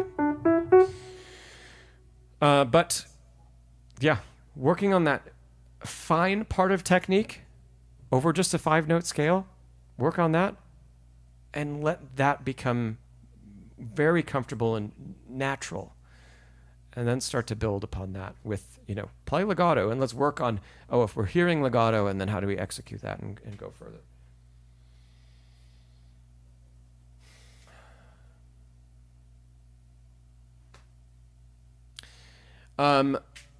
Miguel, I'm going to answer your latest question, and then we're going to go back and talk with IB about sight reading. IB, you're still here, yeah? Miguel, you say, I think you're asking me, did your teacher demand me to memorize a piece of music as soon as possible? Oh, and Den, yes, I need to also get back to you. Oh, goodness. We need to do it. IB's been waiting a while, like at least 30 or 40 minutes to talk about sight reading. So I got to go there next, but then Den, we'll talk about the Bergmuller Arabesque. I will probably need to ask you to remind me. Okay, so Miguel, did my teacher demand that I memorize pieces? I wasn't, they didn't demand that I'd memorize music to have a lesson on it until I was in the second half of my undergraduate degree. So basically I wasn't allowed to take a lesson if it wasn't memorized. And my teachers were never that harsh with me. That's why I put it in air quotes. But there was always, like, if I came into a lesson, I said, I'm not comfortable playing it from memory yet. I'd get like a side eye look, like, what have you done this past week that it's not ready? And I would say, like, I practiced 45 minutes of other music. But yeah, so there was always that pressure. But I think that came more from the fact that I was going to have to perform everything from memory. There was no question about that. And so it just was expected. It's going to be part of the process. And, even when I had lessons on great repertoire, I never handed my score, almost never handed my score over to my professor. They'd just say, no, leave your scores over there. And I'd play, and he'd listen with his eyes closed. And then we'd have a lesson on the repertoire I just played. And he wouldn't have to have a score to be able to tell me. He couldn't say like bar number XYZ, but it was this spot. And he could even walk over to his piano and demonstrate that spot. That spot? Let's start there, and we need to try this, or think about this, or what were you thinking about? So even from the teacher's perspective, the music was still, in his memory, even though he maybe hadn't played it, the repertoire himself, in 50 years.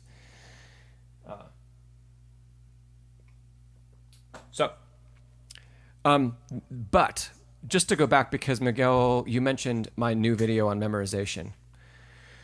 Part of the reason, a big reason I made that video is because of a difference that I see, especially between adult students and kids. And as someone that learned when they were very young, I never had any problem memorizing stuff. In fact, I didn't have to start working on memorization until memory started failing me in performance, where like, okay, muscle memory is not good enough anymore, and we need some more skills built around it. But in the meantime, I could play through tons and tons of repertoire without working on anything except just practicing it. And that was until I was like 17, 18 years old. And then slowly, like, I don't know if it was the stress around every performance because they were bigger and bigger and bigger. That started to just cloud my mind, but I had to start building other things. But what I found, Vienna, take advantage of this. What I found is that when you're very young and into teenage years, learning and memorization comes extremely quickly and easily. And neither of those things come extremely quickly or easily for adult students, especially those who haven't played earlier in life. The motor movement is so new and foreign. Just thinking about music and hearing and listening, and it's just there's more than those students have ever thought about at one time. There is more that happens for them, and it's this like overwhelming experience working on music. And when you start at a young age, it never feels overwhelming. It just feels like, oh, we're just going to go practice today and have my lesson, and okay. But my older students they can have sometimes such trouble learning repertoire to begin with that I started using that method that the video describes, the Shem method. I devised that, and I started using that with them because I would see it like, oh, things are clicking way faster. And it was combining knowledge in some of the other areas that I use myself in memorization. But this is just a word of caution, Miguel. That method is not a guarantee of memory for performance. It's great for learning and internalizing music at the beginning of working on it. But we need to go deeper than that. The 4 steps I lay out can be part of performance quality memorization, but it doesn't take us all the way there to something that's not going to fail us in a stressful environment. It'll go quite a ways, but there are more steps beyond that have to do with oral skills and harmony, especially understanding both of those. So don't neglect that. If you're going to work on memorization truly, and not just like I'm learning it and I want to learn it quickly. If you want to learn it quickly and internalize it, I love that word, internalize it. If you want to do that, use the Shem method. You'll have it. And when I walk students through it in person, it's like things happen almost instantly with everybody. But if you want to take memory further to be like totally bulletproof, we have to add a few more layers. Yeah, Vienna, enjoy that. Yeah. I have an interesting problem. We're going to jump to sight reading next, IB. I have an interesting problem with memory in that I find it incredibly hard for myself to memorize music that is slow and not technical. And it's because my sight reading is so good that I can read it off the page, and then it's almost like it doesn't need practice. It needs some things, but and any repertoire that's like that, oh my gosh, I'd have to work so hard to memorize it because it just doesn't, the muscle memory doesn't stick. It's like that whole part of retention doesn't exist for that kind of repertoire for me. It's interesting. So I use that method that I describe in the video, especially to learn repertoire like that for me. It helps me a lot. Thanks, John. Thanks for being here. Okay, IB, I see EP. I see your question. I got to jump back. I got 2 other questions. You have a great question, but we need to talk a little bit about sight reading. IB, what so I can pull up something that's close to a level that would be appropriate, especially for you. What kind of repertoire are you playing?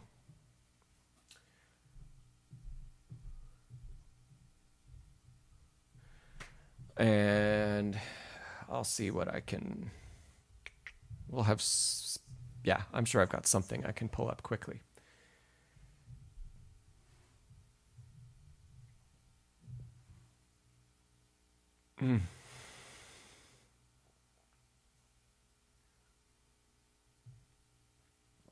Chopin Nocturnes. Okay. Great, IB. We're going to take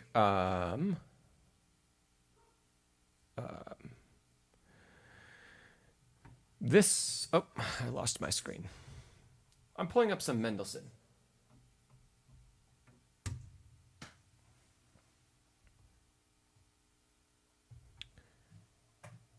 So here we are. I have a course on this. This piece, Opus 19, B, number 4, from the Songs Without Words. And we're not going to look at the first 4 bars or so. We're going to jump to the opening statement of the main theme, which starts in measure 5. And let's just look at...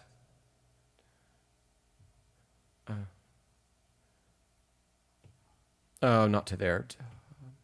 To there. We're going to look at those 2 plus bars. Okay, the typical things apply. What key are we in? Do you know the scale? Do you know the arpeggios? Do you know the... and this is how you'd think as soon as you sit down to sight read something. All of this goes through your brain. So we're in A major. Do we know A major scale? Do we know an A major arpeggio? Do you know the dominant 7 arpeggio in A major, which would be E, dominant 7? Can you play all those? Are they right at the tip of your fingers? Do you know the primary chords in A? 1, 4, 1, 5, 7, 1. Can you play them in a variety of voicings?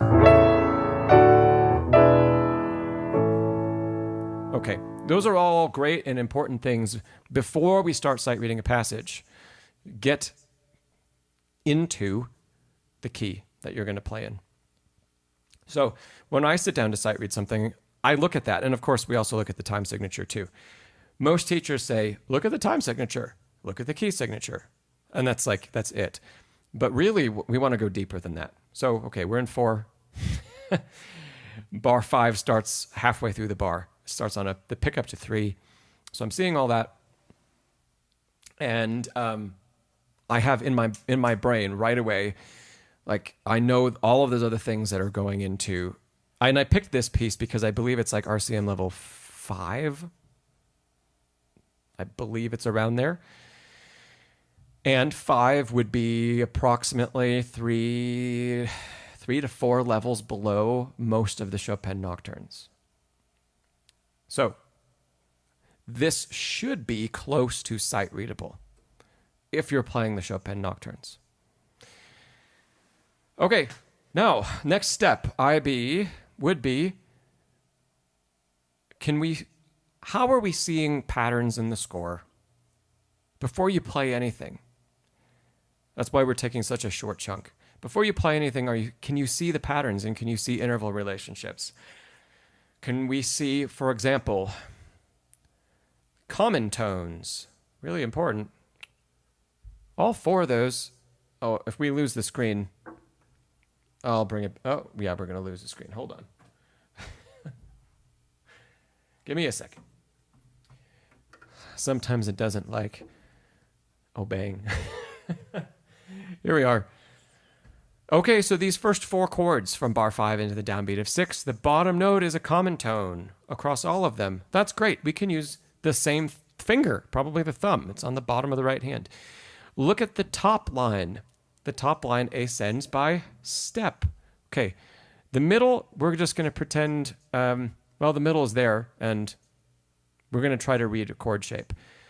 But to start with, we know the bottom line is all on the same note. The hand position isn't going to move. The top part of the line climbs. So I'm looking for patterns right away. And then what is the pattern here? It's a major triad in root position. What is the pattern here? It's A major and second inversion.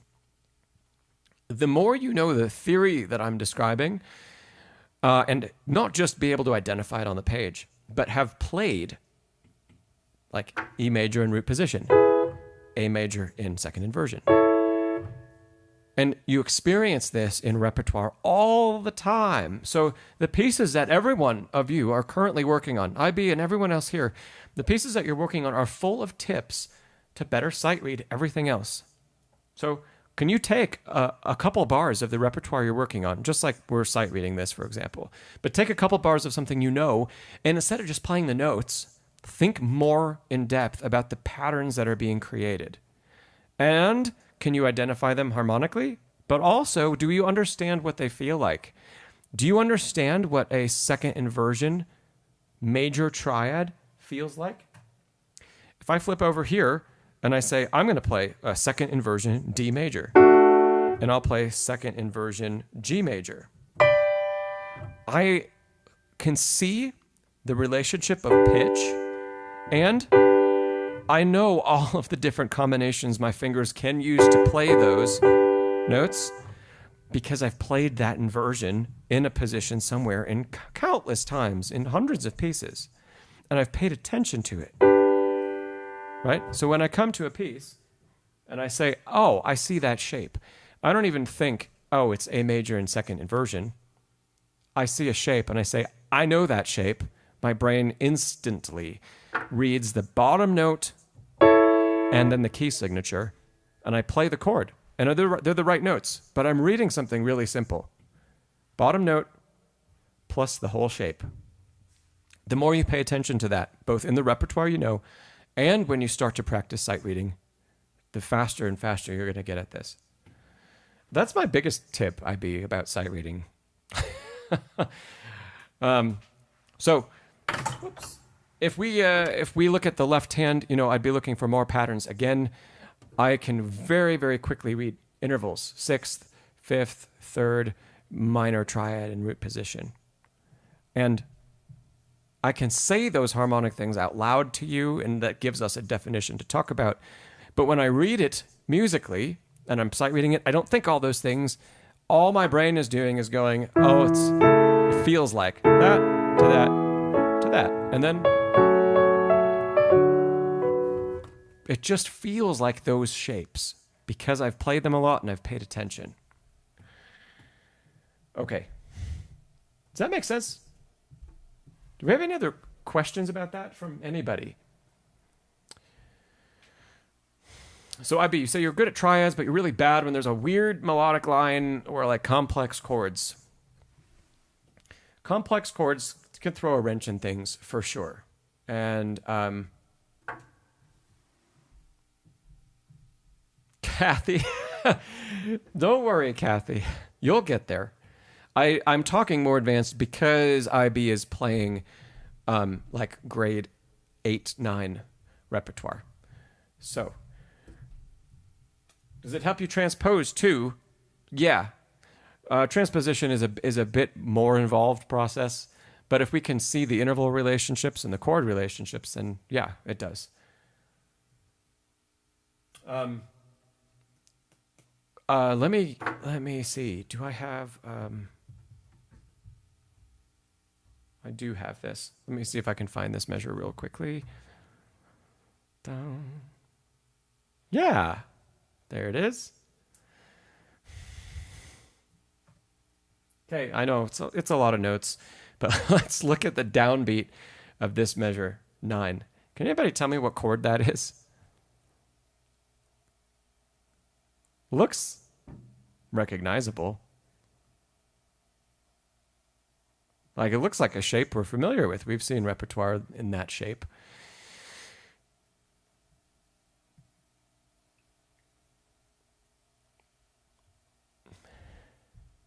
Kathy, what's the key difference between black tiles and white tiles? I'm not sure I know what you mean by that question.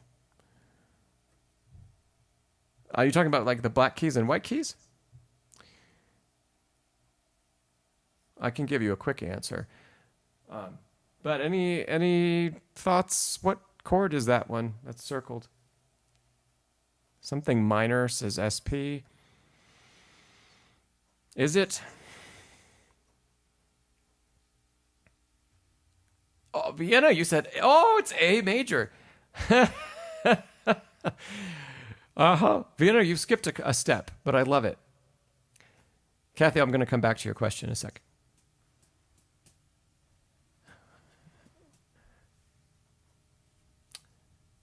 Yeah, okay. So I'll jump in since, okay, there have been a couple comments, but SP says the root is D. It is D. The root is D flat in this case. EP, you say D major 7. The actual notes of the triad, I'll spell them here in the treble clef for us. We have D flat, F flat, A natural. So natural, natural, and then flat and flat. Okay, so it's this chord.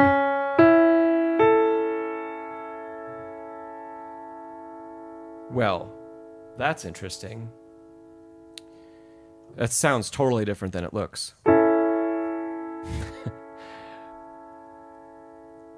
And if we look at it, we'd say, oh, it's D flat, maybe like D flat minor with the sharp 5. Like, so SP, you said that? D flat minor with sharp 5. Well, that's a really weird chord. Especially when you play it and you look at the keyboard and go, holy cow, it's A major. It's just A major. And it sounds like A major. That's it. So if I go back and I play this chord that's written on the page, here's what we get. A major in second inversion is what it sounds like. Okay, the composer wrote that spelling of it because of other harmonic things that are going on in the passage and surrounding in the music. But that bar, oh my gosh, when I first learned this piece, this is the Errant Sonata in B flat minor. Big. It's like twice as long as the Rachmaninoff's Second Sonata, and it's huge. It's full of the same kind of writing.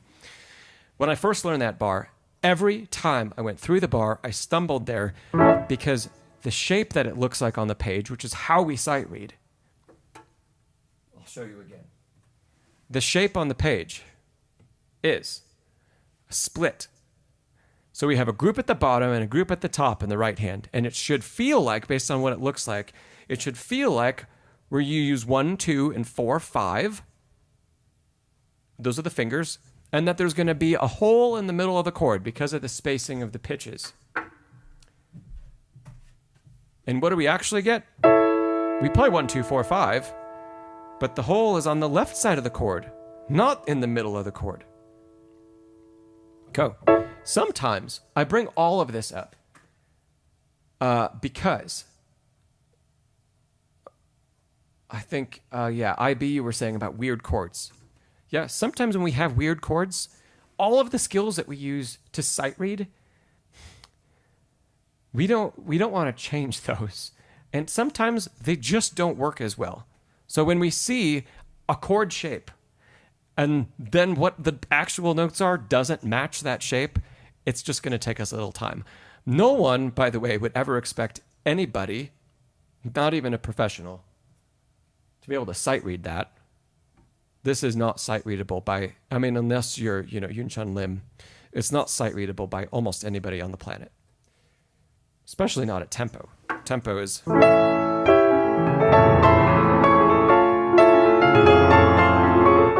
It's very fast. Okay, so all that to say, IB, learn the fundamentals, right, of interval and chord shape and how that usually works for us in tonal music. And that's going to serve you like 95 to 99% of the time. And occasionally there's going to be a point where we stumble a little bit. But very often, whether you're like, gosh, even if you're preparing to take sight reading exams, you're not going to get anything like that.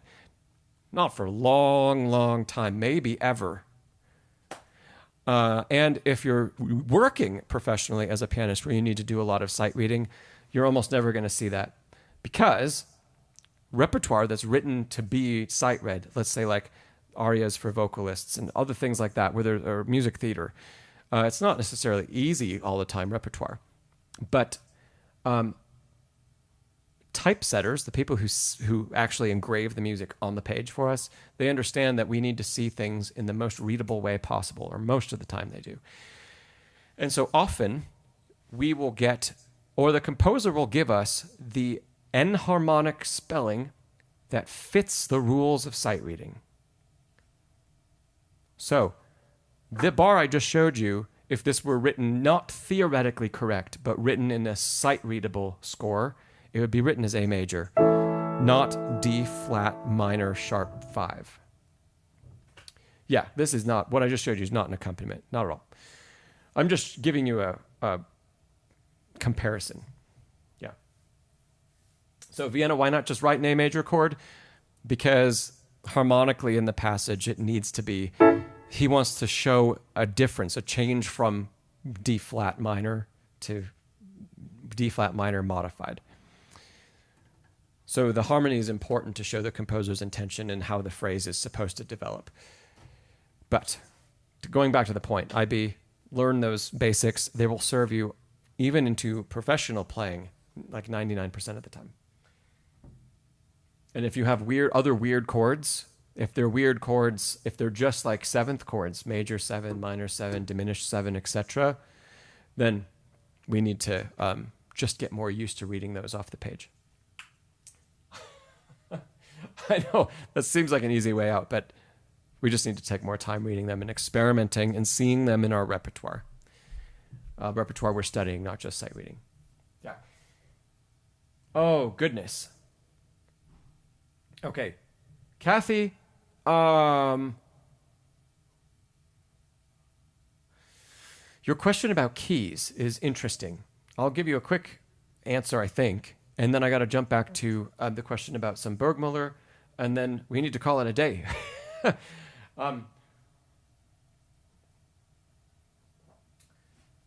So, Kathy, a key, right? A key is a set of notes that work together. It also is, right? We call that a key on the piano too. But you can think of a key. So if something is written, for example, in C major, the key of C, right? We know that there are 7 pitches that make up that key. It's all the white notes. And we get through 7, and then we start to repeat. Okay, so anything that's written in the key of C, for example, is rarely, sometimes, but not often, is going to use a black key. And it's still going to sound really nice.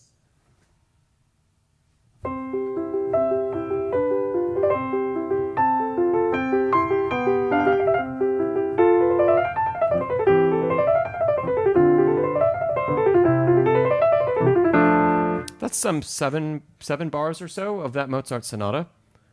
I didn't play a single black key because the piece is in the key of C and Mozart hasn't gone away from the key yet, right? But if a piece was written in a different key, how about C minor?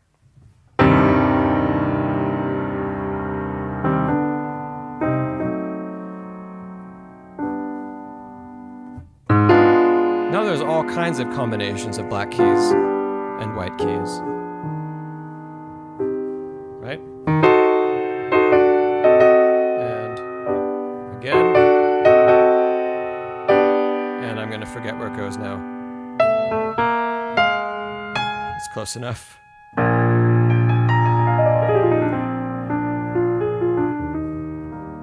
Yeah. So, Kathy, black keys, if they're a part of the key signature, right? They're a part of the key, and then we need to use them, and we use them, and the music can sound beautiful. And if they're not a part of the key, we won't use them. So C major doesn't have any sharps or flats. A minor doesn't have any sharps or flats. And so we won't expect to see any or very many of them, but music can still sound really nice. So that's kind of my answer to you about keys, Kathy.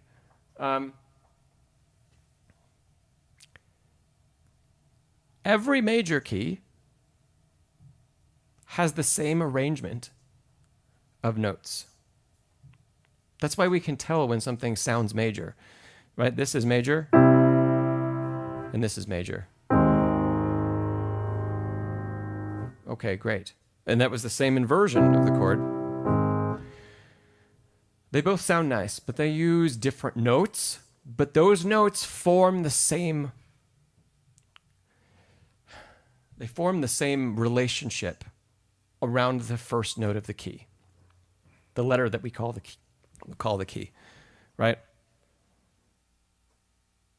Gosh, there's so much more we could go into about that, but I hope that helps somewhat, or at least gives you something different to think about.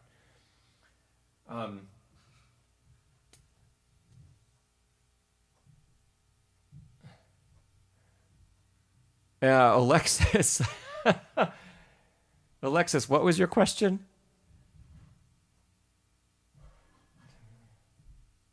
Is this did you just repost? Is that the question that you've had?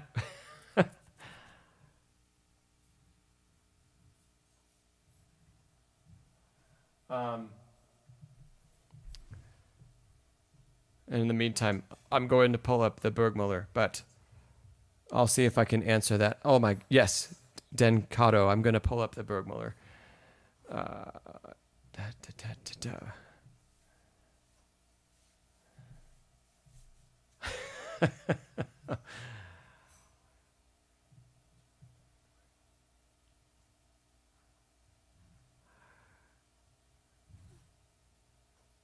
Okay, Alexis, it's the question on technique to a really advanced level.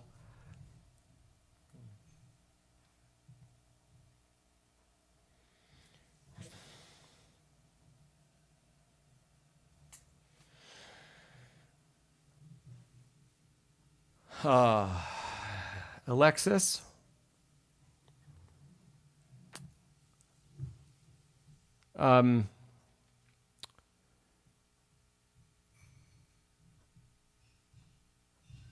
I'm hesitating because working technique to an advanced level, working technique at all, isn't learned by anything that we do at the instrument by ourselves.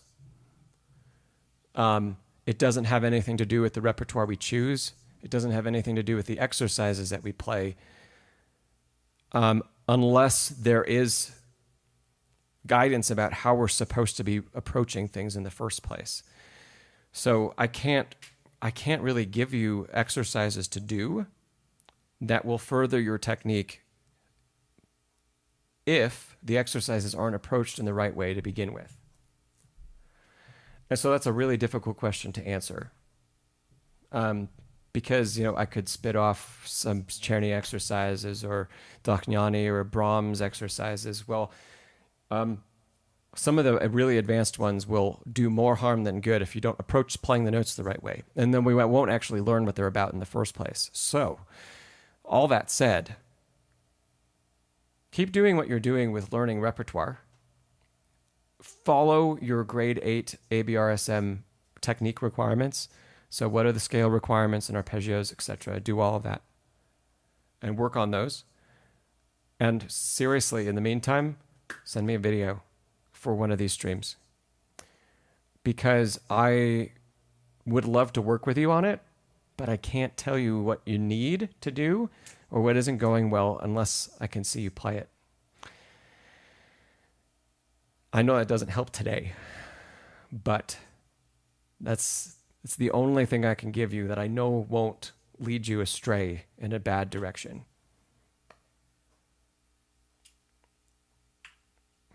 Vienna, yeah, please send a video from a few months ago. And Alexis, because you've sent in a video here before. Send a video. There's instructions for how to do that in the description below this one.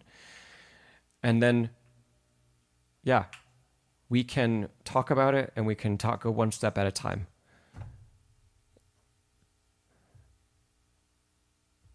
and Alexis, just so you know, and Vienna too, so that everybody knows when the next stream is. And then Den Kato, I'm going to come to your question, I promise. Our next stream will be November 12th. So we've got a couple week break because we always do these the second and the fourth Wednesday of the month.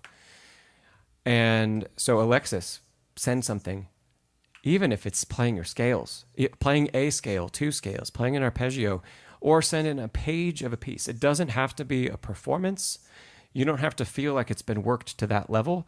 You just need to be comfortable and say, and I will say with people, to everyone that's here, you know, this is all about learning for everybody. And none of us, once in a while, we get a submission here that is a very well put together performance. You know, but I would encourage everybody to say, send in the work that you're doing and the progress that you've currently made, because that's where I could be most helpful. And that's where everybody can learn the most from, right? If we see the mistakes, you can learn from it, everyone else can learn from it, and I can actually give you the best guidance going forward. So don't feel like you have to finish something in order to send something in. That's my point. Okay, now that I've got a lot of people interested, max we take 3 submissions per week. So they're first come, first serve. If you're really interested, send one in. SP, look at the directions in the video description here. You'll send me an email and then upload your video to like Google Drive or Dropbox or a file sharing service like that. And then I can download the video and we watch it together and work on it. Den, Kato, Rootsie, I've got one more question and then I'm going. And it's by Den. Okay. Working on Burgmüller's Arabesque. By the way, Den, the same thing applies to you. If you'd like to send in a video as well of you working on this, we can absolutely work that way too. Okay. So you have, say you have issues with staccato in the left hand, where the third finger, okay, since it's a bit deeper in the keys, tends to sound louder versus the thumbs. Your teacher wants you to exaggerate the wrist up movement, but it makes your middle finger really loud. Okay, interesting question. So this is the piece we're talking about. And we're really talking about a staccato right from the first chord of the piece. And what's happening for you is something like that, where the C in the middle of the chord maybe is louder.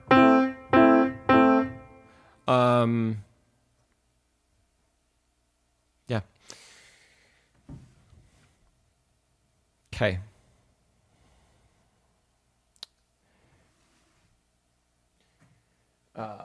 Let's go here.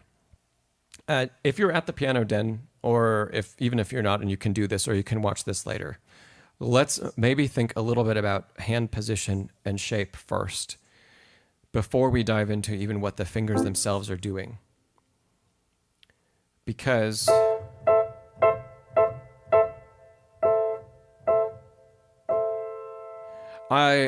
immediately I'm wondering if you're playing with a really curved finger position. So something that's more like this. Are you playing, like you're holding onto a ball, like a tennis ball? Or are you holding what's in some of the books, like holding a water balloon or holding a balloon so that we don't pop it? A lot of those things, those type of hand positions that are given in beginner method books, and that even beginner teachers often teach, they can lead, you say more like a ball. Okay. So they can lead to over curving the fingers. And the byproduct of that, you're seeing an interesting one, which is that because of the curve of especially 3 and not the thumb and 5, yeah. So third finger is very curved. 5 is very curved. But because your fifth finger, because you haven't been playing very long, the fifth finger isn't very developed. And the thumb doesn't really, it has a little bit of movement, but it doesn't bend, right? We have to move it in a very different manner than the rest of the fingers move. And because of the combination of all of those things, your third finger is becoming more pronounced, because your third finger is curved and sinking into the bottom of the key, and probably the other two aren't. So, first thing, shake your hand out. Do this every day, even every 5 minutes. Let it rest at your side, and then bring it up without changing the position of the fingers, and let it rest. I'm doing it with right hand because it's easier to see on camera here, but you can do this especially with your left hand. You should see, I could never hold a ball, and you could never hold a ball in your hand in this position. The fingers are much more relaxed. And when we place the fingers on the keys, the pad of the finger is what's engaging with the key surface, not the tip of the finger. So everything's much more relaxed.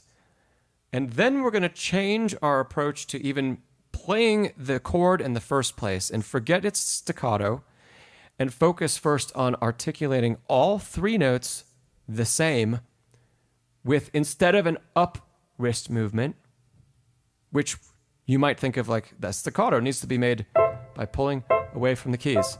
That's harder than just getting the keys to sound evenly in the first place. So just make the keys sound evenly. And we're going to do the opposite wrist motion. We're going to drop with the arm through the elbow and through the wrist. It's going to feel like it's coming from the wrist. We're going to drop there. And we're going to focus on trying to feel like the thumb and the third finger to start with. The thumb and the third finger play the same at the same time, and that they play at the same dynamic. So you could even just eliminate 5 for a second. And if we did that with truly with the left hand. So notice the movement I'm making with the arm. There's a preparation and then a dropping, and the wrist is allowed to go beneath the plane of what we call neutral, right? Beneath this parallel surface, the wrist can drop and be a cushion. But we're learning how to articulate these notes with the fingers with mostly the wrist, and not with a finger jab, and not with the wrist moving in the other direction like this, which that is going to exaggerate the problem with your third finger, because like you said, it's the longest one. And if we don't yet understand how to compensate for that with the other 2 fingers, so that our motion changes, right? So it's a good approach if your staccato is already working. But I do something else first. Just learn how to play those 3 fingers. Really, we're using arm weight. And don't feel like they have to be short yet. Just play and feel that the 3 fingers hit the bottom of the key, like they hit the key bed at the same time. Then, when you start to be able to replicate that, then we can move to, okay, instead of feeling staccato, can we drop with arm weight and then release with the fingertips never leaving the keys? So now I'm dropping, and the release is just enough of support from the arm that the fingers are no longer at the bottom of the key, which means the piano no longer sounds, but it's not. We don't pull away. It's not that. It's just a release with the fingertips on the key. So that's step 2. Then start to speed that up and say, can I do the same thing faster?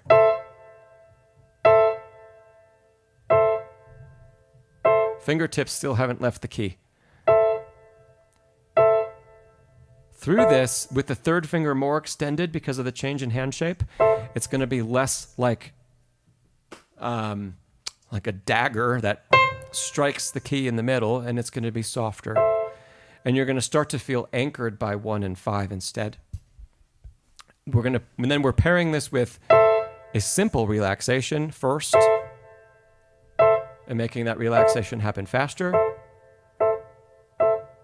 And then if we want a crisper articulation, once we've done these steps and you have it to this tempo, I'm still doing it with right hand just because it's easier to show, then we can move to. And here there is that little bit of wrist pull off to make a really short staccato.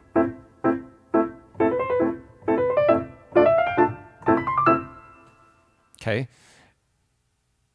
Then feel free, this video stays up on YouTube. Feel free to come back and watch this portion of it and review and go through those steps and each of the demonstrations and compare what you're doing to what I just showed you. And see, are we getting that relaxation? Are we feeling first the sinking in with arm weight? Then are we getting the relaxation? Thanks, Vienna. And then can we speed it up? So the last step is what your teacher is working with you on.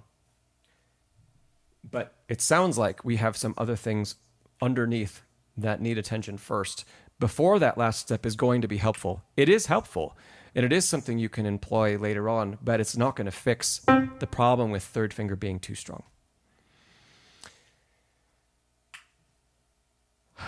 Fun way to wrap up. Thanks for that question, Dan, and thanks for your patience.